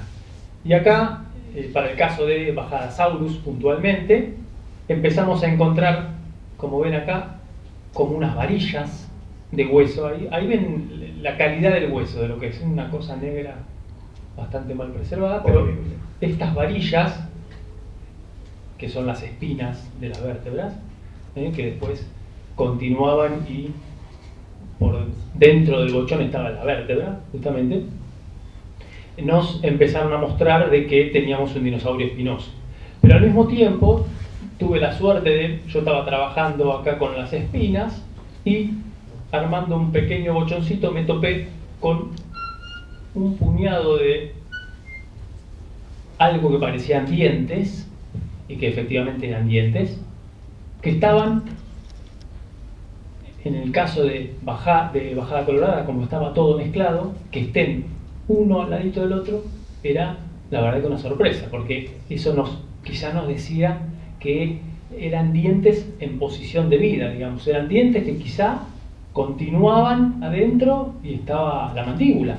Y si estaba la mandíbula, quizás estaba la gran parte del cráneo, una de las figuritas difíciles, digamos, entre los buscadores de dinosaurios y sobre todo los que trabajamos en el grupo de los saurópodos, los de cuello largo, que son pocos los cráneos de estos dinosaurios que se conocen. Los dinosaurios perdían dientes, reemplazaban dientes todo el tiempo, tanto los carnívoros como los herbívoros. Entonces es muy común en una excavación de dinosaurios encontrar dientes sueltos, de carnívoros y de herbívoros. Es muy común. Entonces, encontrar dientes sueltos no te dice que vas a encontrar un cráneo, pero encontrarlos juntitos así es otro cantar. Bueno, entonces ahí dijimos, bueno, paramos hasta acá, como dijo Seba, si seguimos un poco más, es probable que rompamos algo, se cierra esto y acá estamos, si bien no es ese mismo bochón, pero acá les muestro cómo hacemos esos bochones, esas protecciones de yeso, papel y yeso y tela. Muchas veces se refuerza también con tela, como se hacen los yesos cuando uno se rompe un hueso, para contener a toda la roca, digamos, y luego de excavar alrededor y cerrarlo por completo, lo cargamos a la camioneta y de ahí al laboratorio, a donde empieza, digamos, el otro capítulo de la preparación y ver qué hay dentro. Bien. En Bajada Colorada no solo estamos todo el día trabajando, sino que después tenemos que comer, ¿no? A la noche en el campamento. En el caso de Bajada Colorada tenemos la suerte de contar con un galpón, es una especie de quincho, que no está en uso, no tiene ventanas prácticamente, pero que para nosotros es una habitación con suite. Sí, no, es espectacular. Igualmente para solemos... nosotros y para la colonia de murciélagos que vive adentro. Bueno, teníamos los primeros años una colonia de murciélagos, por lo tanto hacíamos, digamos, dormíamos en carpas afuera de este quincho, pero el centro, digamos, de trabajo, no solo para cocinar, acá lo tenemos a Juanpi haciendo pizzas, ahí estamos comiendo, trabajando. Muchas veces tenemos días que no se puede salir al campo por viento o por lluvia, y tener un lugar techado es bárbaro, y podemos utilizar, para acá tenemos las compus y tenemos un generador, podemos usar la computadora si tenemos algún trabajo que seguir haciendo, o bueno, infinidad de cosas. Y otra cosa bastante beneficiosa de Bajada Colorada es que tenemos agua a pocos metros, el río Limay. Pero, como ven la cara de este Juan Canal, el paleontólogo Chocón, como ven la cara de Juan, el agua no está, si bien estamos en pleno verano, está bastante fresca. Pero nos sirve para cuando volvemos del día de trabajo bajo el sol, para darnos un baño, es excelente. Pocas localidades tienen la posibilidad de que en el campamento tengamos un curso de agua como el Limay, tan cerca. Sí, yo creo que forzamos el hallazgo de los dinosaurios ahí para poder volver a esa localidad. Dijimos, el año que viene volvemos, no por los fósiles, sino porque el lugar estaba bueno. Bueno, después los fósiles mostraron que estaba realmente bueno en serio. Bueno, y ahí esos bochones se abrieron, y como ven, este es el bochón donde empezaron a aparecer partes del cráneo. Teníamos esos dientecitos que aparecían en el campo, pero después cuando empezaron a limpiar, fíjense, estaban todos los dientecitos uno al lado del otro, con un pedazo de la mandíbula. Acá está la mandíbula, tenemos la mandíbula completa con todos los dientes. Después empezó a aparecer parte de la cabeza, la parte de atrás del cráneo. Esto que ven acá es la órbita, por acá va el ojo, y nos empezamos a dar cuenta que teníamos gran parte del cráneo de este dinosaurio, y estas son las primeras vértebras del cuello. Yo todavía no lo puedo creer. Nosotros, Qué suerte. Cuando sacamos ese bochón en el medio de la campaña, dijimos, mandamos a un emisario, uno de los técnicos, lo mandamos con el bochón al laboratorio y dijimos, ya empezá a abrirlo a ver qué pasa, ¿sí? Y bueno, y nos mandaba fotos del celular, miren lo que hay acá. Y así, día tras día, empezaba, bueno, ya cuando terminamos la campaña ya teníamos gran parte de esto expuesto, y empezamos a ver que teníamos algo bastante... Con lo raro que es encontrar la cabeza de un dinosaurio de cuello largo, que en esa localidad repleta de huesos hechos pedazos aparezca la cabeza de un dinosaurio de estos, yo no lo podía creer. Pero bueno, ahí está. Entonces, bueno, después vino el trabajo nuestro más de estudio, luego de ese fantástico trabajo de preparación de los técnicos, fíjense de esas rocas y de esas cosas feas que se veían, nos entregaron estos huesos completamente limpitos. Todos estos son partecitas del cráneo que ven acá. Acá tienen el cráneo, lo vemos en forma lateral. Lo que ven en blanco es todos los fósiles que encontramos. Prácticamente está toda la cabeza menos la parte central, pero nos da muchísima información, ¿sí? Este dinosaurio, de hecho, hoy en día hay un becario haciendo su tesis de doctorado con los materiales de este cráneo, acá en la universidad. Este es un grupo de dinosaurios que se llaman dicreosaurios. Bajadasaurus y Amargasaurus corresponden a los dicreosaurios. También Dicreosaurus de África y Suacea de Estados Unidos. Este es el único dicreosaurio del mundo que tiene un cráneo relativamente bien preservado. Los demás tienen que buscar información acá. Y la otra novedad, no solo fue la novedad del cráneo, sino bueno, lo de que en esas primeras vértebras que encontramos del cuello, y una vértebra más o menos de la mitad del cuello, tenía esta forma tan particular, ¿no? Con las espinas bien tiradas hacia adelante y extremadamente largas. Bueno, y ahí fue, entonces hicimos la publicación y mandamos a publicar los resultados. Cuando ustedes ven las publicaciones que son en inglés, hoy día el inglés es el lenguaje de la ciencia, ¿no? Así como lo fue en el pasado el latín, hoy día tenemos que publicar en inglés para que nos lean en todo el mundo. Hay también publicaciones que se hacen en español, pero si uno realmente quiere llegar a un chino, a un francés, a todo el mundo, se escribe en inglés, no queda otra. O sea, podemos revelarnos mucho sobre eso, pero lo cierto es que cuando uno escribe una publicación en español es mucho menos leída en el mundo, no accede todo el mundo.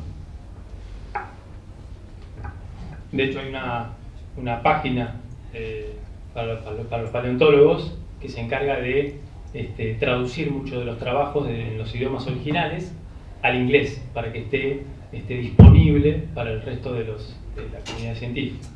En especial antiguas publicaciones en ruso o en chino, que uno no le sirve más que los dibujitos, o sea, si no encuentra una traducción. Bueno, y entonces... Quería hacer una pregunta porque las noticias que publican, cuando se dan a divulgar estos hallazgos, lo que vos explicabas antes, que el para qué es algo que no sé por qué, aparece siempre. Sí. Esta idea de una finalidad, ¿lo ves para qué usaba sus enormes dientes? Era la primera pregunta que nos hacían los periodistas cuando nos hacían Claro, si vuelven locos reportaje. si no te preguntan eso. ¿Y ustedes cómo lidian con eso? Es una Ya se enseñanza, entregaron. ¿no? Explicamos lo mismo que explicó Sebastián. Claro. O sea, no podemos decir que con seguridad lo utilizaba para tal cosa, porque no podemos hablar de un para algo, y explicamos esto, de que esas situaciones se dio, fueron beneficiosas para la especie, duró, inclusive fue tan exitosa que por millones de años esa característica se mantuvo en la familia, y entonces le permitía, quizá, entonces se usan muchos potenciales. Después desaparece. Y después no, después cuando ves la noticia dice el dinosaurio que se defendía ya es un hecho. Lo que pasa es que vende más. Bueno, está bien. Tienen que... Sí, Se entiende, Yo pero coincido con usted, pero digo, ellos lo hacen para vender más. Pero no queda después otra. Los docentes tenemos que luchar con eso. Peor aún, con los docentes existe algo que es una desactualización que, o sea, lamentablemente hay entre la ciencia y la ciencia docente, digamos, cuando esa información es volcada a la docencia, hay más o menos unos 20 años de desactualización. Por ejemplo, no sé, cuando yo estudié en la primaria la deriva continental, estudié el modelo de Wegener de 1920 y algo, donde teníamos los continentes flotando sobre algo más fluido.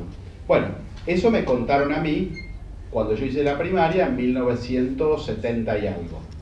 pero desde 1958 eso ya no existía más. Había sido completamente reemplazada por la tectónica de placas, que es completamente diferente, es un sistema completamente diferente. Y sin embargo, 20 años después me lo enseñaron, y con lujo de detalles, del modo que ya no existía. Lo mismo pasa con la teoría de la evolución.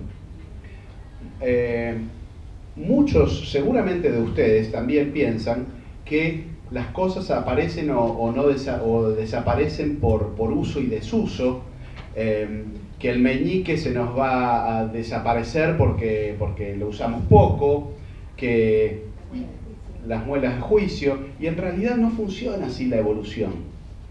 Es muy distinto, o sea, es prácticamente aparición accidental de cosas, son accidentes genéticos que después tienen o no tienen una utilidad, pero la evolución no tiene, ni la naturaleza, no tiene una finalidad ni una dirección concreta. Funciona por accidente y uso y desuso en ese momento, en esa contingencia histórica. O sea, en ese momento te sirve esto, bárbaro, tendrás mayor descendencia. No te sirve, pero no te... iba a decir jode. No pasa nada. No pasa nada. Y si te perjudica, te extinguís. Te extinguís. En realidad la evolución es cruel, pero funciona de ese modo. Y es muy difícil, aún entre docentes, que no se asombren cuando digo cosas así. Otra cosa, perdón, que me extiendo un poquito. Perdón que me Estamos quedé en de tema. la llaga. Sí. Estamos en En 1870, poquito después de que Darwin postulara su teoría evolutiva, Huxley, el discípulo de Darwin, describe Archaeopteryx, que es considerado el primer ave. O sea, era básicamente un dinosaurito. De hecho, lo habían puesto el fósil, pensaban que era un dinosaurito más en una cantera donde aparecen muchos, y lo habían puesto ahí. Y no le dieron bolilla, era un esqueletito de dinosaurio, listo, colita larga, boquita con dientes, bueno, ya está ahí. Y viene uno y dice, pero lo mira así, le daba la luz rasante, y dice, pero esto tiene plumas. Nada, ¿cómo va a tener plumas? Sí, tiene plumas. Y bueno, lo preparan un poco mejor, y efectivamente tenía plumas. 1870, entonces, las aves, porque era un ave, es considerada el primer ave, con dientes, con garras, con manos con garras. Las aves descienden de los dinosaurios. ¿Ok? A partir de eso, en realidad debería haber cambiado muchísimas cosas. Y hoy día, que consideramos que todo grupo que descienda de un grupo conocido pertenece a ese grupo, no se lo puede excluir. O sea, nosotros somos primates y por eso somos mamíferos. Y no hay ningún descendiente de un mamífero, aún aquellos que sean tan raros que pongan huevos como el ornitorrinco, que no pueda ser considerado mamífero. Si desciende de un mamífero, es un mamífero. Ningún grupo puede excluir a ninguno de sus descendientes, es una cuestión de línea de sangre.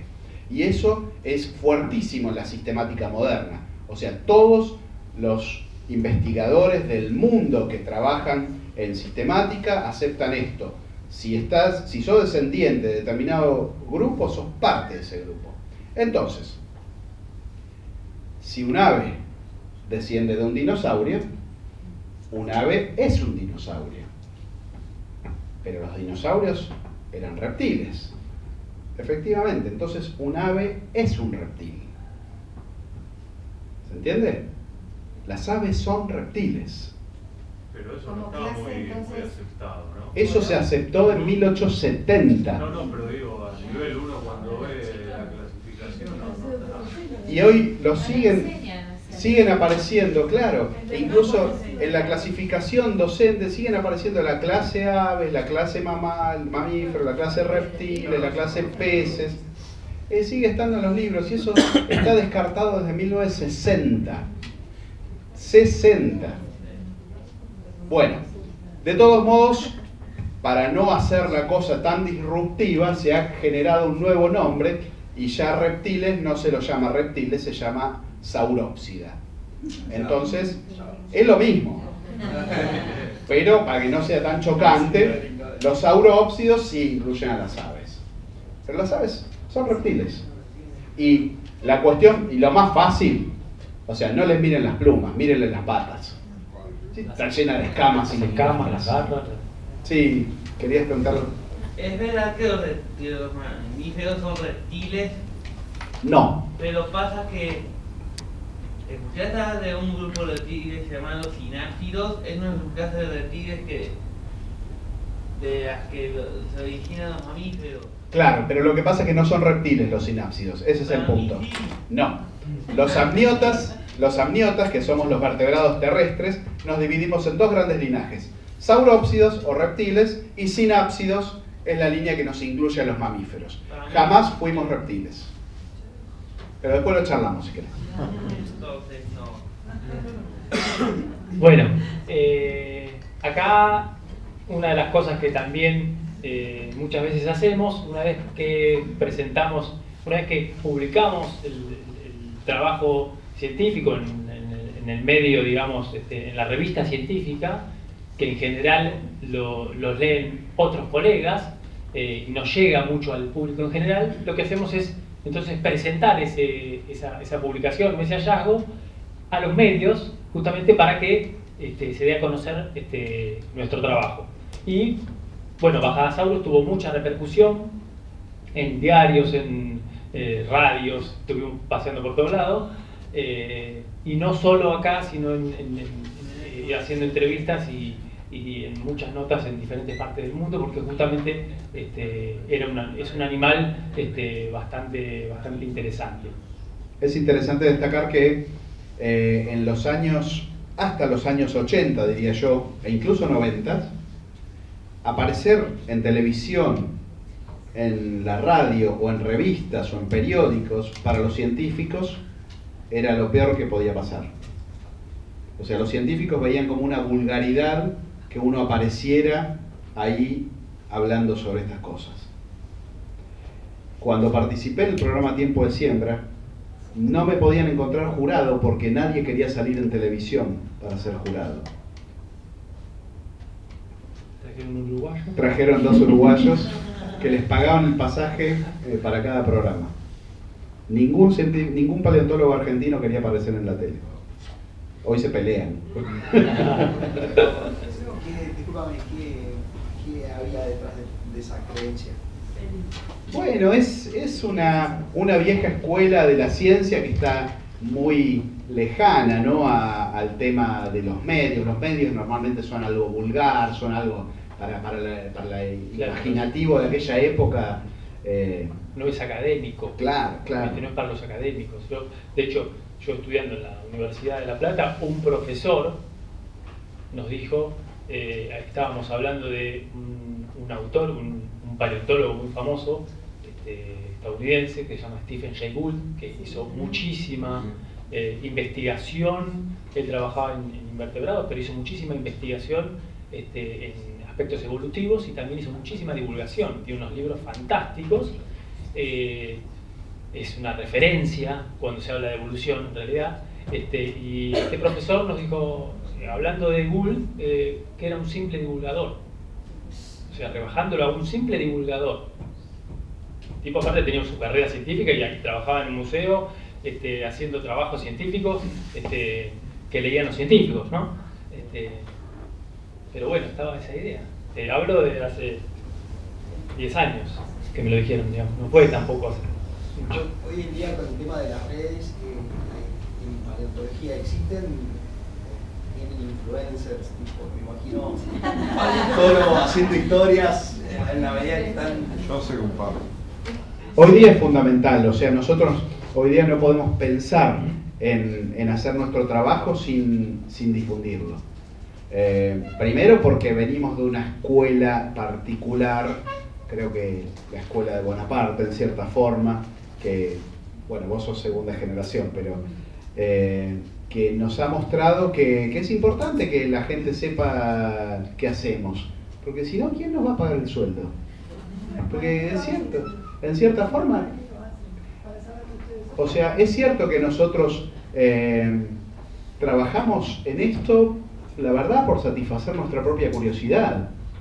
O sea, es una semillita que empezó tempranito en nuestra vida y ahí está. Ahora, ¿cómo los convencemos a ustedes de que lo que hacemos sirve para algo? La verdad que tenemos que mostrar esos resultados. Después cada uno pensará si le importa o no le importa, o que no tendrían que destinar el Estado plata para esto cuando podría destinarla para la lucha contra el cáncer, por ejemplo. Pero son cosas distintas. O sea, la ciencia básica, que es lo que hacemos nosotros, a veces no tiene una finalidad concreta y pronta.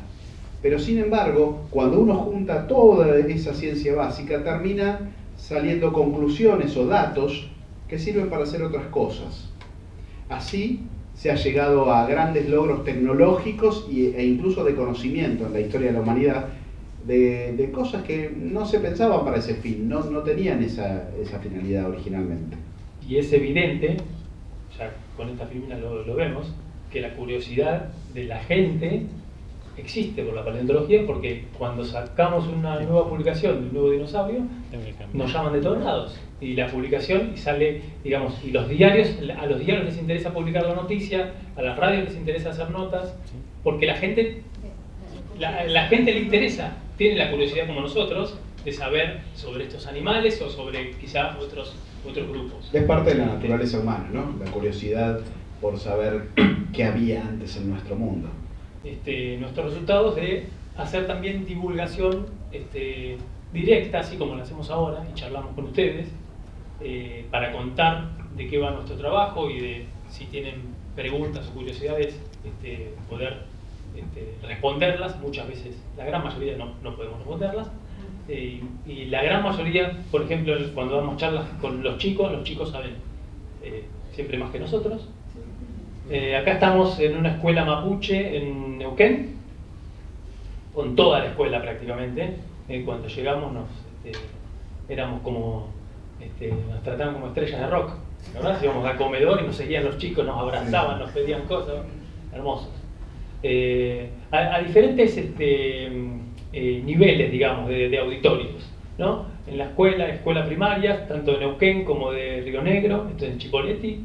Después en la Universidad de Río Negro también dimos charlas. Autoridades, estas son autoridades municipales en Bolivia, cuando estuvimos trabajando con Seba en el 2008, con el intendente que andaba por acá y algunos asesores. O sea, la idea siempre es comunicar y dar a conocer el trabajo.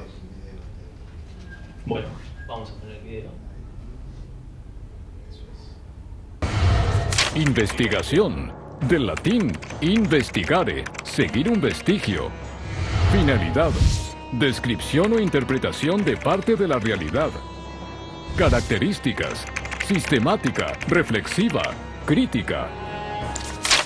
Aunque el hallazgo de un dinosaurio puede ser fruto tanto del azar como de una búsqueda minuciosa, el descubrimiento de su significado es en realidad fruto de otro proceso, la investigación. Primero, buscamos un lugar donde se vean en la superficie rocas de la época elegida. Para eso recurrimos al trabajo de los geólogos. Después pedimos los permisos correspondientes a los sitios a excavar, conseguimos el dinero, los vehículos, la gente y el tiempo para hacer una campaña.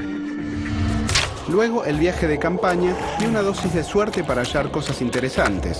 Caminamos mucho buscando fósiles. Estos se colectan sin saber demasiado de qué tipo de ser se trata. Según el tamaño, se hacen paquetes o bochones para trasladar los fósiles al laboratorio.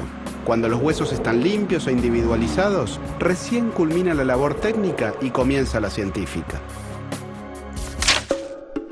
Una vez que sabemos de qué tipo de organismo se trata, se estudian y comparan con otros publicados anteriormente. Después se devuelven los fósiles a la provincia correspondiente. Tras el análisis de un jurado y algunas correcciones, salen en una publicación científica.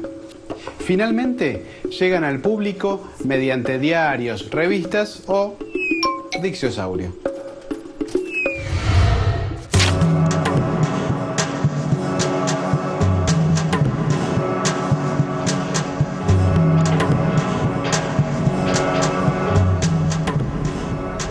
Hace 10 años que ella hacía estas cosas.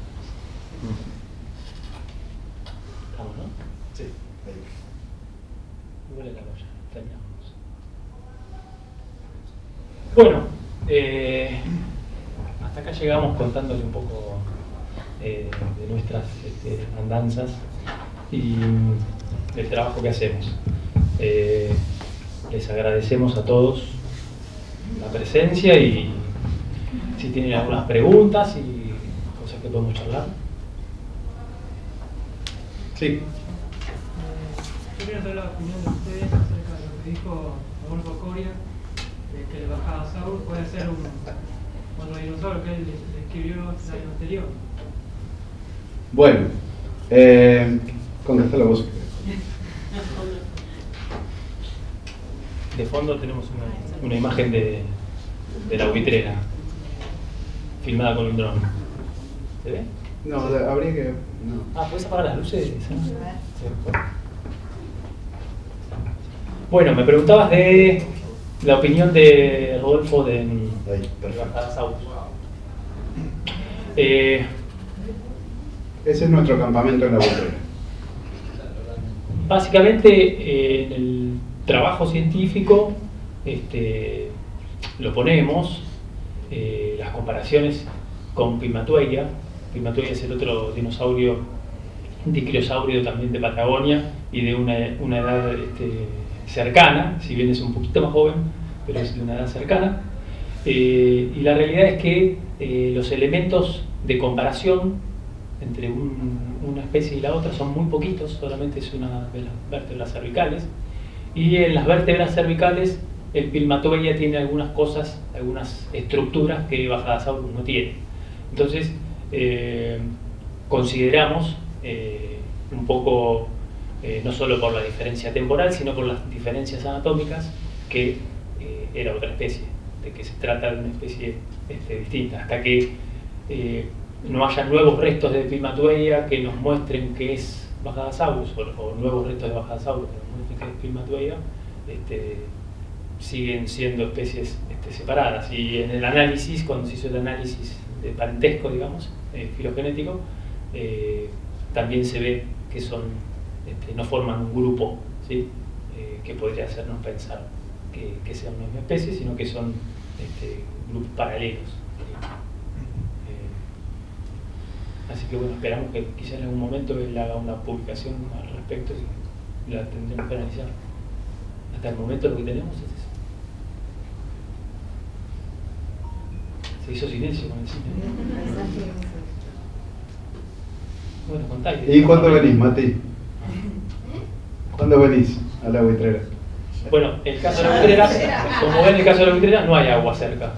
El espejo de agua más cercano es el Chocón y está a 30 kilómetros. Por lo tanto, uno de los problemas logísticos de la buitrera es que hay que llevar agua, hay que llevar tanques de agua. Toda el agua hay que llevarla ahí y el acceso es difícil.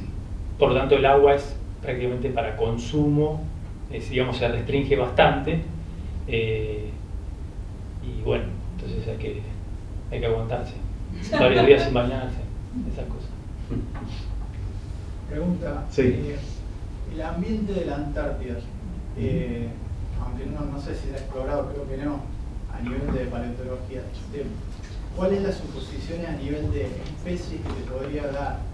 Lo mismo que podés encontrar en la Patagonia, ¿cuáles son las suposiciones de lo que podés encontrar en la Antártida? Bien, más que suposiciones hay hallazgos. Se conocen los fósiles de la Antártida desde hace 100 años, diría yo.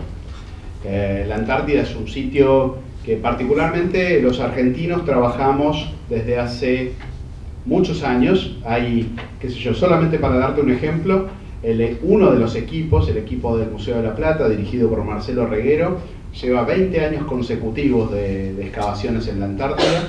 Se hacen esas excavaciones en el verano, obviamente.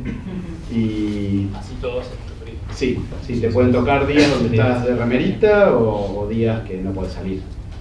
Y bueno, principalmente los sedimentos que están en la Antártida, por lo menos en las zonas argentinas, son sedimentos marinos litorales. Entonces aparecen plesiosaurios, o sea, reptiles marinos, tiburones, y de vez en cuando algunos restos de dinosaurios que han sido por ahí arrastrados por el agua al mar ahí somero, y bueno, y están los huesos ahí. Hay aves también, aves de la última época de los dinosaurios. Y bueno, se conoce, o sea, con respecto a una comparación faunística con la Patagonia, es difícil porque no son restos demasiado buenos los que hay en Antártida, pero básicamente es la misma fauna. O sea, por ahí diferían en especies, pero pensá que la Antártida en ese momento estaba conectada con Sudamérica. El extremo sur de Sudamérica se continuaba en la península antártica, la península con el continente antártico, y del otro lado tenías pegada a la Antártida Australia y Nueva Zelanda. Entonces había una conectividad, digamos, todo animal que vos puedas encontrar en la Patagonia o en Salta o en Brasil, perfectamente puede estar en Australia. Y eso pasa, o sea, justo antes de la extinción de los dinosaurios, por ejemplo, hubo una conexión de todo ese paquete de continentes con Norteamérica. Una conexión que duró poco, no es la conexión actual. De hecho, era una conexión que se dio por Cuba. Bueno, por ahí vinieron dinosaurios, vinieron mamíferos, se fueron de los nuestros para el norte. Y entonces ahí llegan los marsupiales a Sudamérica. Los marsupiales argentinos, que son poco conocidos, incluyen, por ejemplo, a la comadreja overa. Esos animales, bueno, entraron, se distribuyeron por Sudamérica, llegaron a la Antártida, ocuparon la Antártida, llegaron a Australia, y ahí es cuando se separa Australia de la Antártida y comienza su viaje a Australia sola, que todavía sigue sola, llevando su carga de marsupiales. Por eso, bueno, se diversificaron tanto los marsupiales en Australia, no había otros mamíferos. En cambio, en Sudamérica sí entraron otros mamíferos, además de los marsupiales. Entonces la historia del bloque Sudamérica pegada a la Antártida es un continente-isla en forma de 8 que duró más o menos unos 30 millones de años. Y se desarrolló en Sudamérica, o como yo lo llamo Sudamantártida, se desarrolló en ese supercontinente una fauna extraterrestre. O sea, si ustedes se ponen a ver lo que la fauna sudamericana de esa época, y antártica también, pero bueno, se conoce un poco menos, en comparación con la de otros lugares del mundo, es una cosa de locos. O sea, los armadillos, las mulitas, ¿dónde van a encontrar algo así? Y eso es lo que le quebró la cabeza a Darwin. Cuando Darwin llega a Bahía Blanca, se baja del barco y va ahí a Punta Alta cerca y encuentra gliptodontes. Se excava un gliptodonte, para nosotros es lo más común del mundo, acá está lleno, cada vez que excavan un edificio aparece un gliptodonte.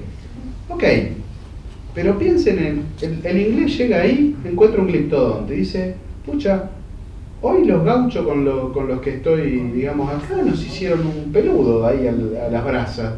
¿Cómo puede ser que haya en fósiles un gliptodonte y en la fauna actual los peludos, las mulitas, en el mismo continente? Entonces dice, esto no es creación, porque si uno creara las cosas así religiosamente, mágicamente, la mulita podría aparecer, no sé, en Australia, en China, si es que se cree así ya.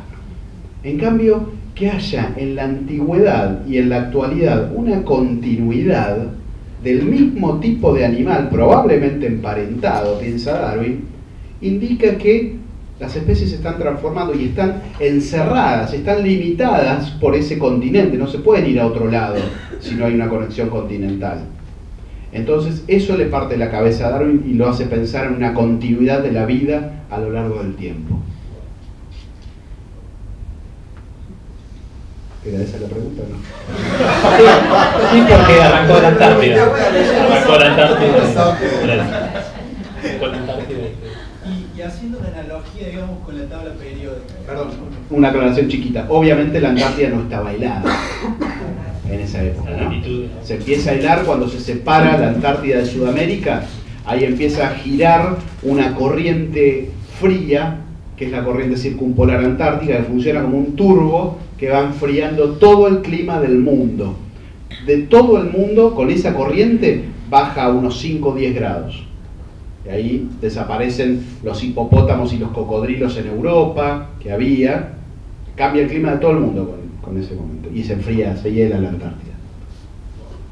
Te decía, haciendo una analogía con la tabla periódica, digamos, todo lo que sería el esqueleto evolutivo, digamos, que ustedes estudian, Mendeleev tuvo que ordenar todos esos fragmentos, digamos.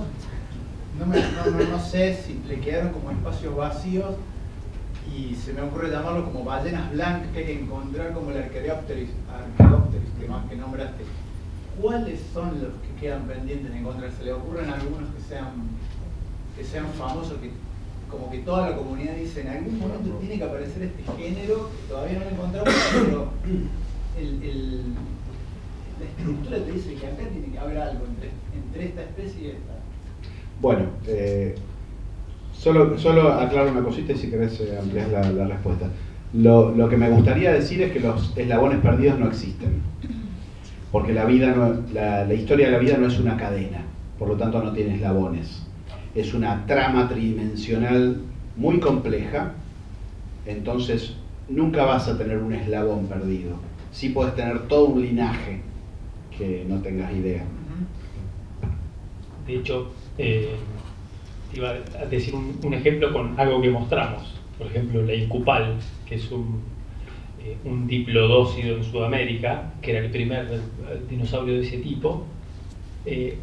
Ya en unos pocos años atrás, ya un investigador haciendo una publicación de diplodócidos de África dijo: es muy probable que en Sudamérica estos animales hubiesen estado. ¿Por qué? Porque los encontramos en África, en el Jurásico, los encontramos en Norteamérica, en el Jurásico, y si las conexiones continentales se daban para el principio del Cretácico o en ese contexto, es probable que en algún momento aparezca un diplodócido en Sudamérica.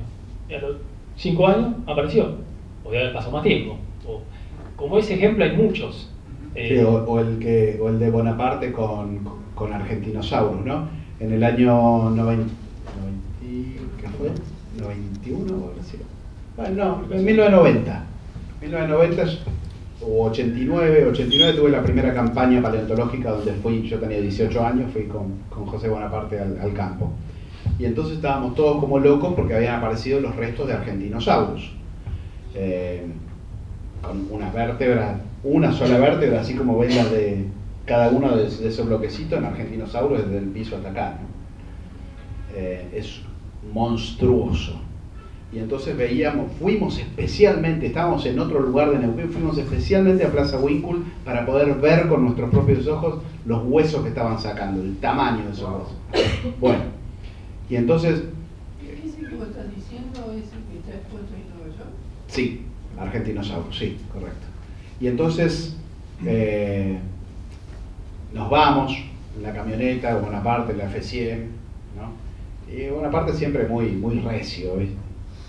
Y entonces yo, entusiasta, 18 años, qué sé yo, le digo: qué fantástico, Bona, qué animal increíble, qué tamaño. Y entonces él dice: ¿vos te asombrás de este pibe? Esperá que aparezca el que se comía este.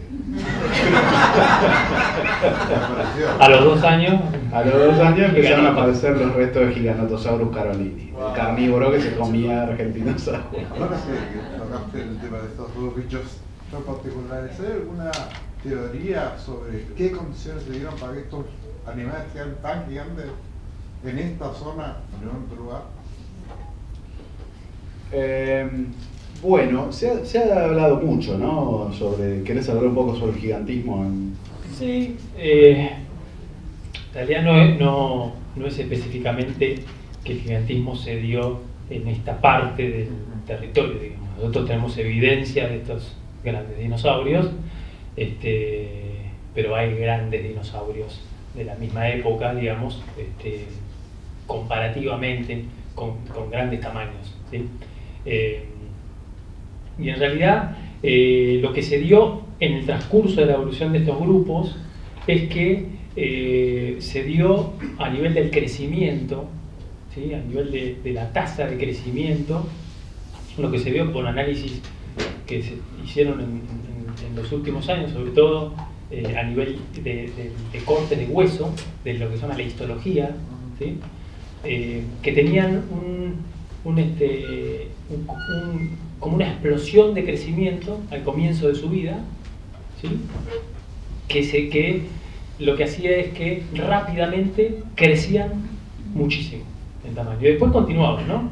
Con tasas un poquito más pausadas, tasas más lentas, hasta cesar su crecimiento. Pero al acelerarse esa primera etapa de crecimiento, lo que tenías es que ya en etapas, como veía por ejemplo yo en Bonitasaura, que es un juvenil pero que ya tiene 12 metros, 12-13 metros, y que le faltaba todavía tiempo de crecimiento, entonces en los primeros años estos animales crecían rápidamente, ¿sí? Y ya luego cesaban un poco el crecimiento, pero ya tenían tamaños mucho más grandes que grupos anteriores, ¿sí? Y eso se dio, como Seba lo había mencionado, a mediados del Cretácico.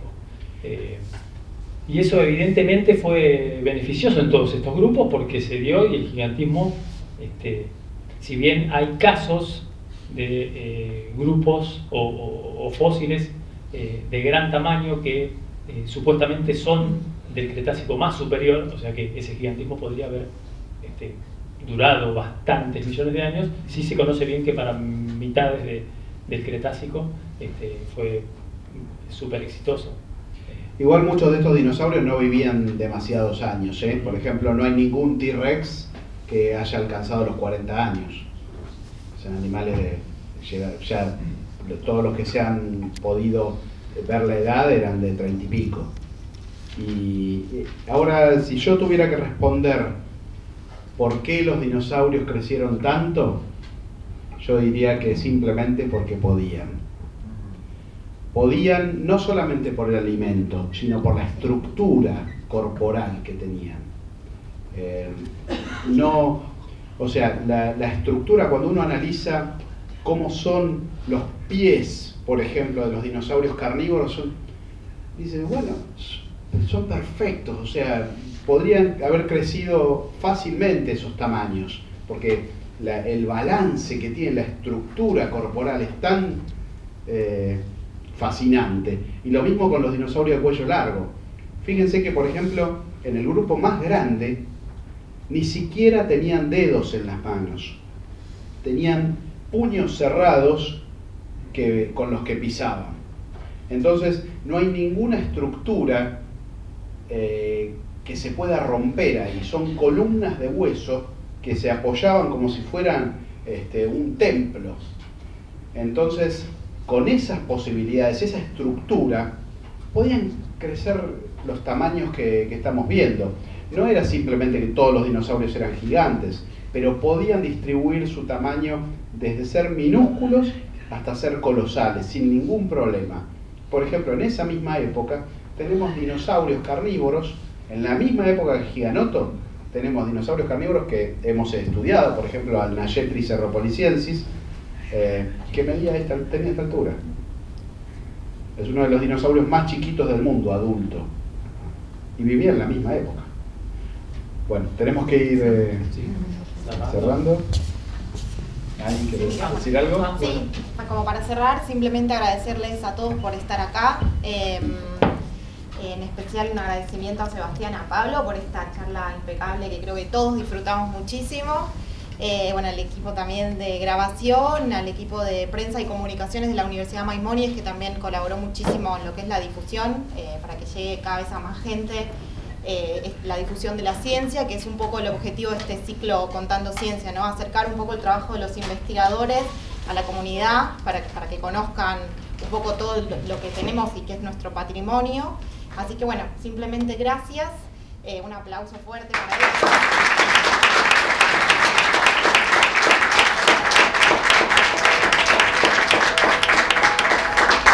Me parece una foto final con los paleontólogos y con el cuello de los dinosaurios. Si tienen ganas, los invito.